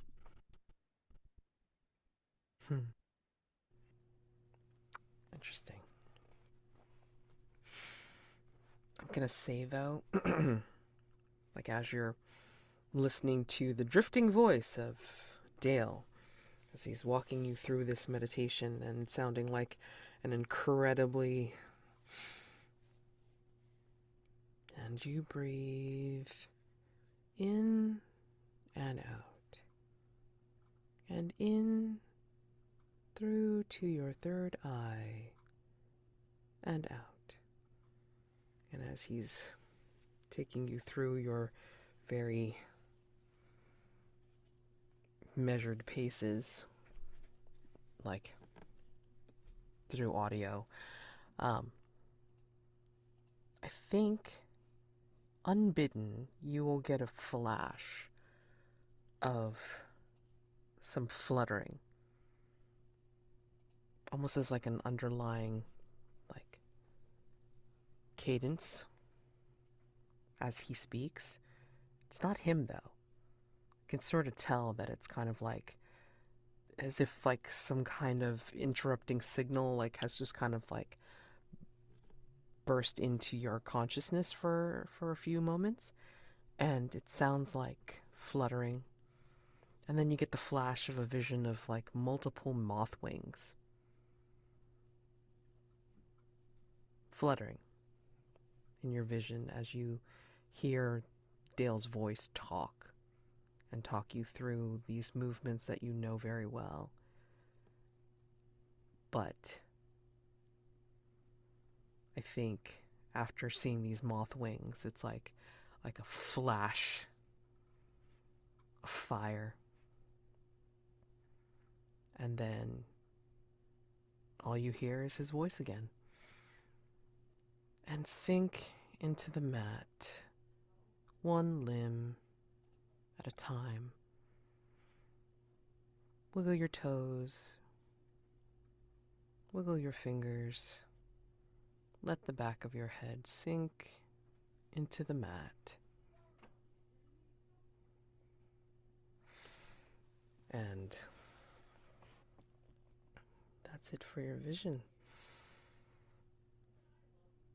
You feel as if this is something that you remember seeing somewhere. You just can't remember when, and you can't remember where. I think Wisp works extra hard to keep her heart rate steady and her mind calm. She knows that wasn't Dale, and she doesn't want him to notice. It seems like he couldn't see it. He doesn't know that it's there. And she'd like to keep it that way. So she just tucks it into the back of her mind and finishes the meditation. For sure. And Vivi, where do you go? I think Vivi actually probably goes up to the roof of division. I don't know if we're supposed to be up there. Probably not. But it's quiet. See the sky. Are you alone? I don't know. Where did Zero head off to? Yeah, I think Zero would be up there, possibly sitting right on the edge. I think because Vivi is Vivi. When they get up there and see you, like, unbidden, they'll be like, "You're not supposed to be up here." Neither are you. Yes, that's true. Vivi Zero will. is, I think, very conspicuously not turning around.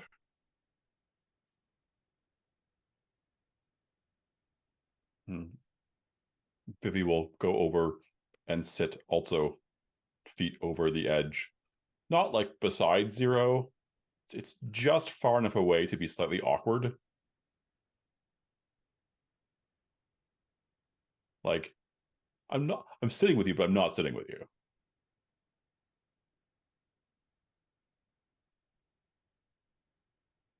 Zero will kind of scrub a hand down his face and keep his head turned away.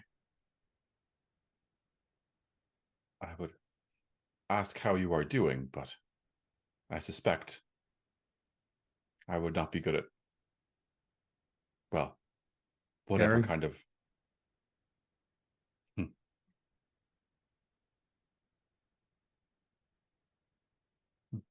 If he will look over at Zero.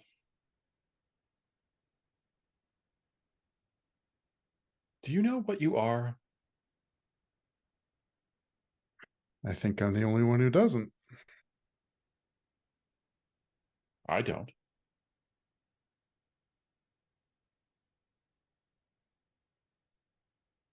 You kind of asked that like you did.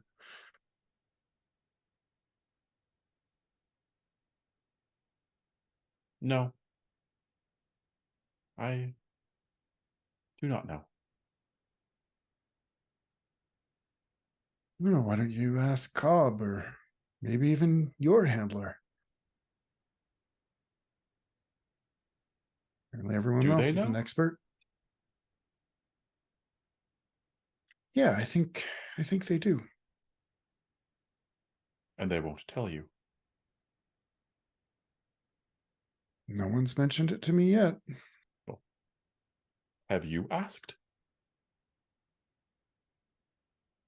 I mean, I must have at some point.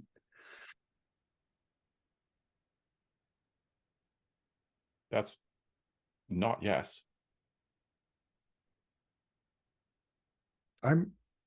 They've had lots of time to tell me if they knew.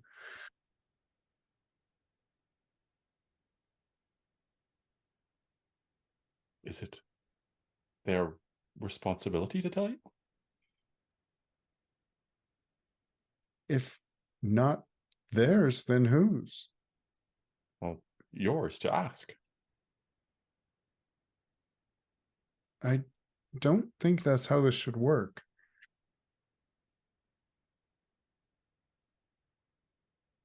Yes, well, the universe often doesn't work as you might wish it to. Yeah, that one I knew.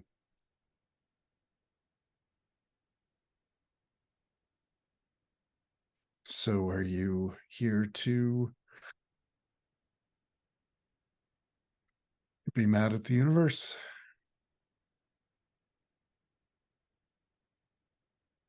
All the good that does. Yeah.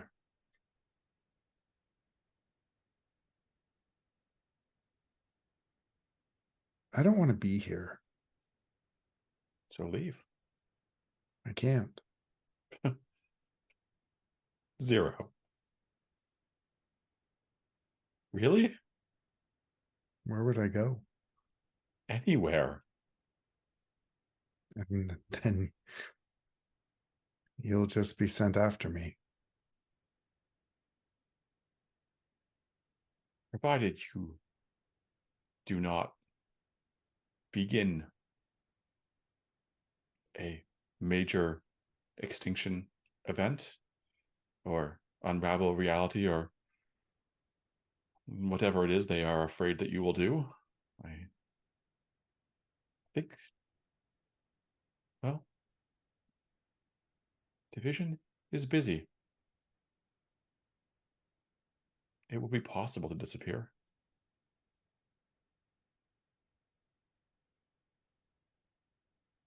And, well, if they've classified us in the same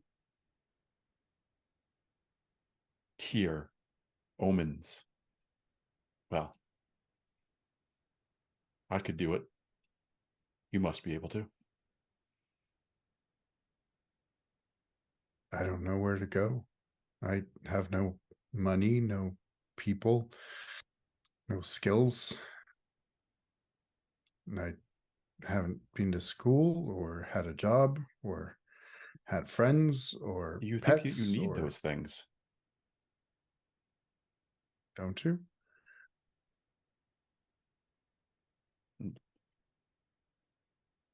Vivi will just like lever back smoothly until they are lying down with their feet over the edge. I don't know. Many of those things are not, well, not things that my people had. And where are they now? Huh. Yes, well, I killed them all. So You killed them all. yes, Zero, I killed them all. Why? Didn't mean to.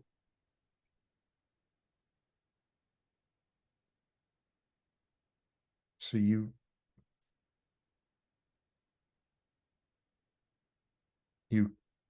killed everyone. Not like I transported them into the heart of a star or anything. It was a situation, a sequence of events, a process that I started unknowingly. But, well, I did start it. It is the end of the line. A thing that I must take responsibility.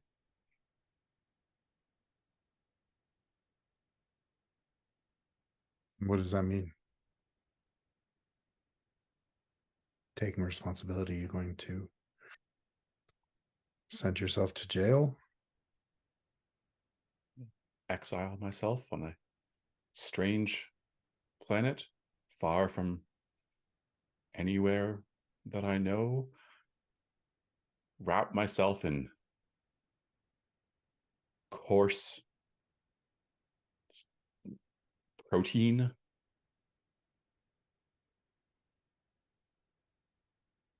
Pretend to be whatever they are.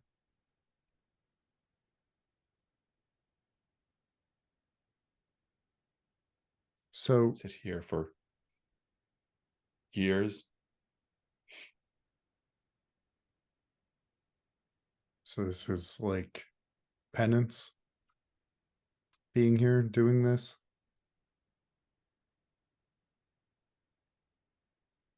Perhaps. It's hard to say. Not even sure that I understand.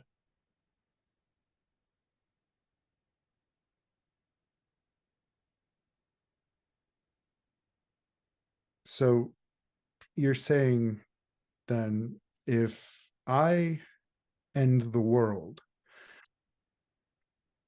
it's Division's fault. They found me in the tank and let me out, or maybe knew what I was before they let me out.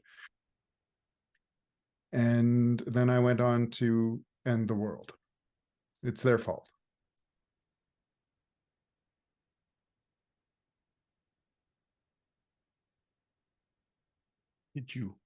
Would you make a choice to end the world? If you do, it's your fault. Do we have that choice? Because it sure seems like we're here because we will.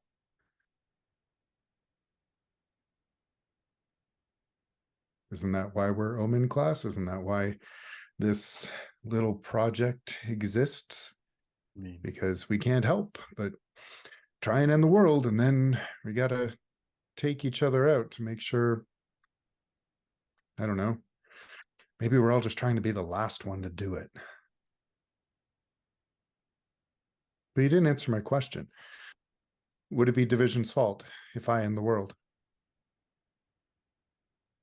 can you choose not to? I don't know. I don't know, Vivi. Well, that is the only variable that matters. If it is a choice that you make, then that choice is your responsibility. If it is not a choice that you make, then it is not. So was it a choice you made? Yes. I didn't understand it at the time. Does not mean it was not my choice. Doesn't it, though?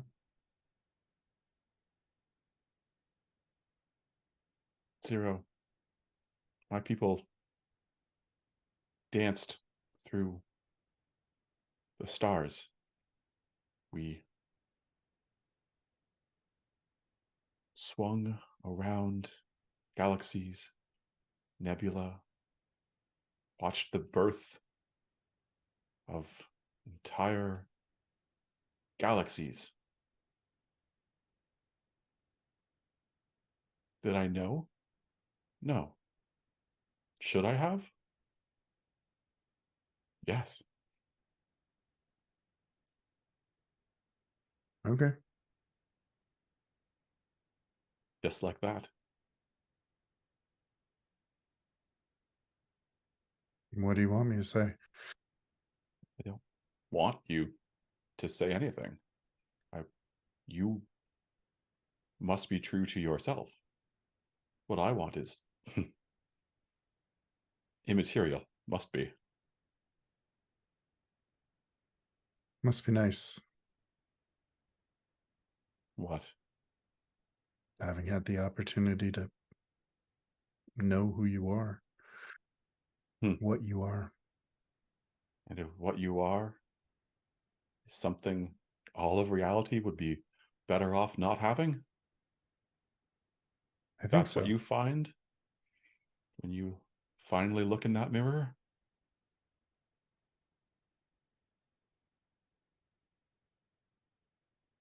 At least you'll have had some choices. Yeah. Zero, you have choices. You simply need to decide to take them. Right. Well, I don't have a choice about going to the debrief, so... Yes, you do. You could fly off into the stars right now. You could walk out of this compound. You could, I don't know, you have... frankly, I don't quite understand your powers. You could walk through a dream? They keep you away from people sleeping, so... Then tell me why I shouldn't. I can't answer that. I'm not sure that you shouldn't. Whether you do is... This is the choice. Zero. Do you decide to walk away? Float away? Do you decide to go down? Pretend to be one of them for one more day?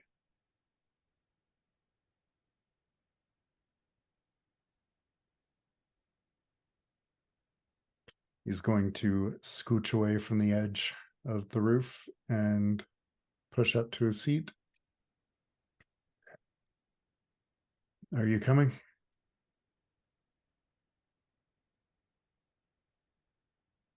I suppose.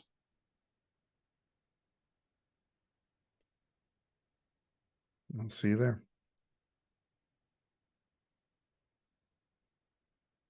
And he'll push his way back into the building to go to the debrief. Does Vivi remain on the roof for a little bit longer? Just a little bit. Staring up at a cloudless sky. And this is where we're going to end our session for tonight, just to leave a little bit of room for stars and wishes.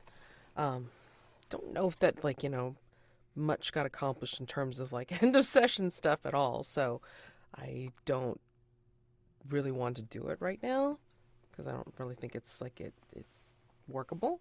But if you did hit your impulse, fabulous. Go ahead and mark some XP for that. Did anybody hit their impulse tonight?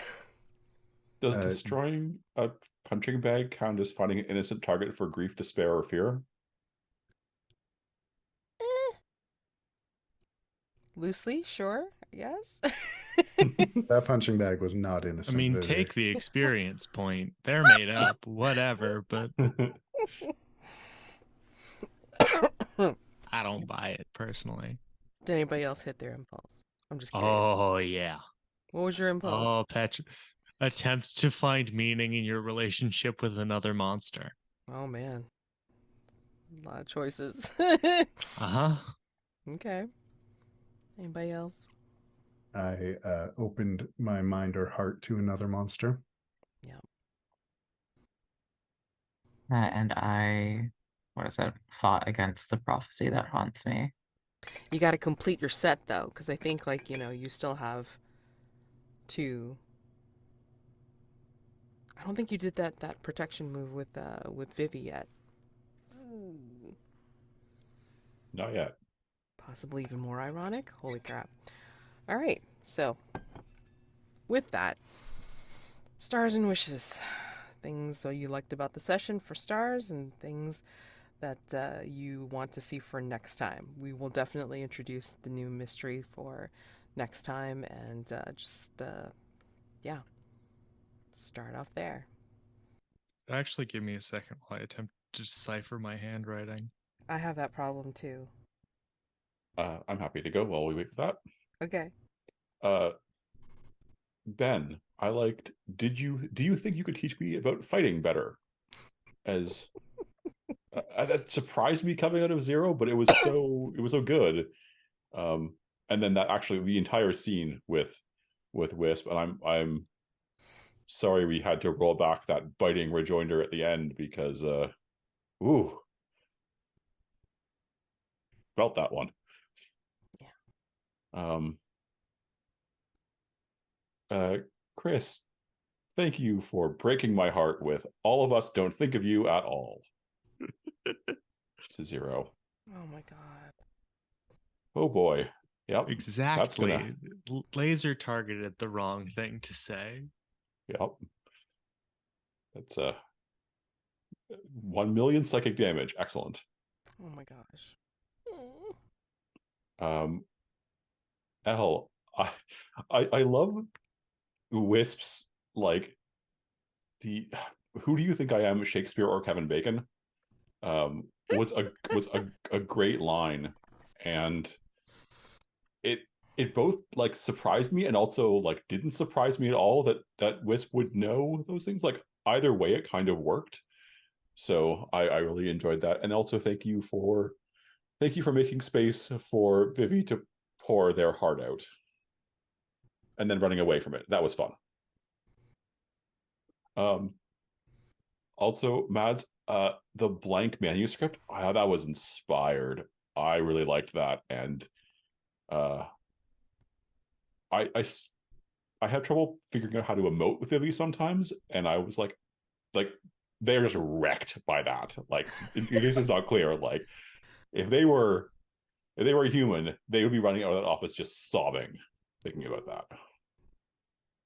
So those are my stars for tonight. Wishes. Oh boy, I want to see Zero lose it again. Oh my gosh. I'm so looking forward to that with everything being set up for it. Like, let's just see how that goes. And I also look forward to the next time Vivi and Wisp interact, because oh boy, I think I can't be that. Vivi just grab that rose full of thorns and squeeze it into their flesh. So yeah, looking forward to those things. Right. The ones I have written down are, in addition to everything that has been said so far, it's been the Zero just like handing over the glove. Like there's just something so powerful about you being so completely flippant with this like literal manifestation of your angst and anger. That was just like such a good character moment, and I'm obsessed. Speaking of things I am obsessed with, Vivi, uh we had that conversation at the beginning of this session, and then you spent the rest of this session just doing things that Petri would do to other people. Bad influence. Like pestering them with questions, being like, well, it doesn't have to be that way. And it's different when Vivi does it. Jeez. No, I know. But it is, and that's what I was saying. Love this dynamic. Also, Ben, the degree, the absolute violence with which you shut Petri down at every opportunity. Completely warranted. I loved that scene. And Wisp, what do I have written down here? You were playing the straight man today. You are the most normal one of us by default. The notes I have are just like, oh, this thing that made everything go fine in Manila. And Shakespeare and Kevin Bacon. Oh, and also that whole heart to heart between you and Vivi was, I could completely, I think you can see it on my face in the recording. I lost it. It was so sweet. And okay, wishes. I think the only thing I really want for next session is for Petri and Wisp to interact again. Because we have some stuff to talk about, huh? Kind of left it on a sour note in Manila. And then a lot of things have happened. I can go next if you're finished, Chris.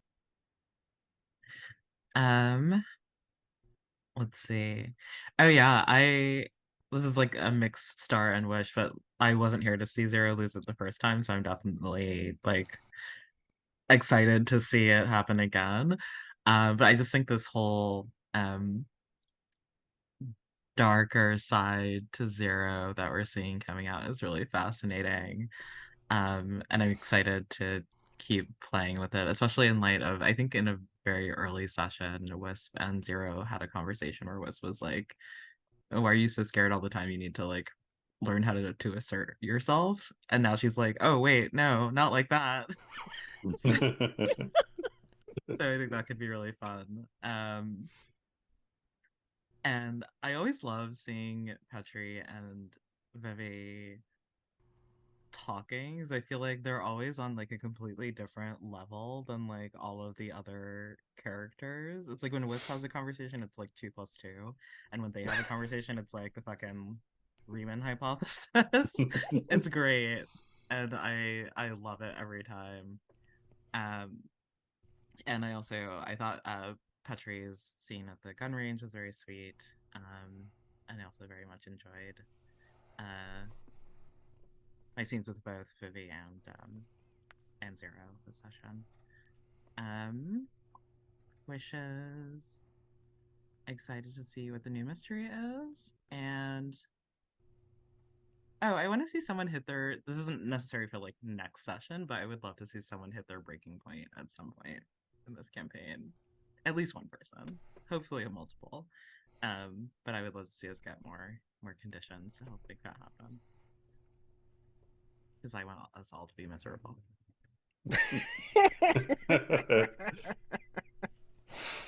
Oh, damn. I don't really have to do anything for that, really, because I mean, you guys are just twisting yourselves up in knots. Holy shit. Oh, man. That reminded me, belated extra star at horrified Cobb with the gun safety. That was very good. Ads. I mean, I just have like a bunch of random stuff to star for sure. I mean, the dream sequence that you were relating to Agent Ehrlich, holy crap, it was straightforward, but it was very powerful. So it was like even more so. Like, she's like, Agog? Like, wait, what? Wait, why are you targeting Zero? Why are you like finger pointing? What? You don't do that, Vivi. What's going on? Yeah. No, I thank you for that scene. That scene with the agent in the beginning. That there's a certain kind of relationship there, but I mean, like, just trying to figure Vivi out from her point of view and the interesting questions that they ask, and it's like it's very fun to see and play off of. So thank you for that. And again, everybody else's scenes like together is just like very organic. I just have these random phrases that I'm pulling. It's like nothing I touch is ever the same from Petri, or like the question of, do you know what happens if you are happy? I mean, it's just like so weird and so profound at the same time. I'm just like, I love this stuff. It's great. And yes, the gestures that you make towards each other, like the giving of the gauntlet, or just asking straightforward questions of, it's like, why do you love me? God dang it! Ow! And what's the other one? Yeah, like just this constant thing of like reminding each other of, unfortunately not as much with the Herald, but I feel like, everybody kind of like had a call back to what specifically their issue is in their own playbook. The last being the last, found, just feeling alone, and like got no one, and then the summoned of feeling like this prophecy's hanging over her head, but yet it's also promising to protect the others, even when the possibility of becoming a harbinger herself is just like, you know, pretty strong. So I can't wait to see that final closing of the connections when you make this promise to Vivi as well, because then, oh boy, yeah, I don't know what's going to be more dangerous, like the end all be all harbinger, or the combination of the potential harbingers of y'all. So it'll be great. So We could all break bad together. I swear, we could I do it. know. I All of mean, us, we could I'm here go. for that too. So that could be a wish, you know, like that could be a side wish of like, well, I mean, if it's not one of you, like if all of you go, and what happens then? It's going to be an interesting question to answer, and I can't wait to find out what happens. So yeah, that's me. A lot of my stars have been mentioned, but I had noted the between Wisp and Vivi, why did you love me? And also Vivi and Wisp then saying that she couldn't be that person anymore, and the way Vivi responded with that they didn't expect that. It was so good. It's such a great scene. I really enjoyed it. It was a little short, but I thought the scene with Petri and Zero was so good. It was fun to bounce off of Petri. Probably almost, well, I think it was very interesting, and I think it helped develop everything between them. And I think the scene with Vivi, I think that was the first time Zero and Vivi have had a scene together, which so it's been a long time coming. So that was good. And I thought that Vivi revealing to Zero the nature of their crime and their reason for being here was very good, and might even mean something to Zero. This was a lot of a belated star for Chris a couple of episodes ago, because taking the making that move to change Zero's hand was like the seed crystal to me figuring out what I wanted to do with this character at all. So thank you for that. I'm having a lot of fun. I don't normally play terrible, nasty teenage angst monsters, so I'm really enjoying this. It's fun for me. And yeah, wishes. I am looking forward to seeing the next mystery. Mads, for just dropping that tiny little nuclear bomb that Cobb knew Zero before the tank. Yeah, that's fine to just say, well, Zero has a gun. Very good thinking, Cobb. Yeah, it was it was, I'm definitely looking forward to seeing where that goes. And yeah, the next mystery should be a lot of fun. And I want to know what's with the moth wings. What's going on with the moths? We've had several little moth moments. I need to know where that's going. So I think that's pretty much me. Okay. All right. So with that, our session ends for this evening. And yeah, I mean, like, should be on for next week, barring, you know, anybody or like more than one person out for next week. And yeah, I will look forward to presenting them the new mystery and then seeing what you guys do with it. And yeah, more of this, more of the drama, interpersonal drama. Holy shit. Oh man, half my fun is just watching y'all work. It's great. Oh my gosh. So I'm excited for next time. You guys have a wonderful week. Happy gaming for any of the stuff that you're working on this week. And yeah, I'll see you next Monday. So see Thanks ya. very much. Thank Bye, you. folks. Bye, everyone. Bye. Take care.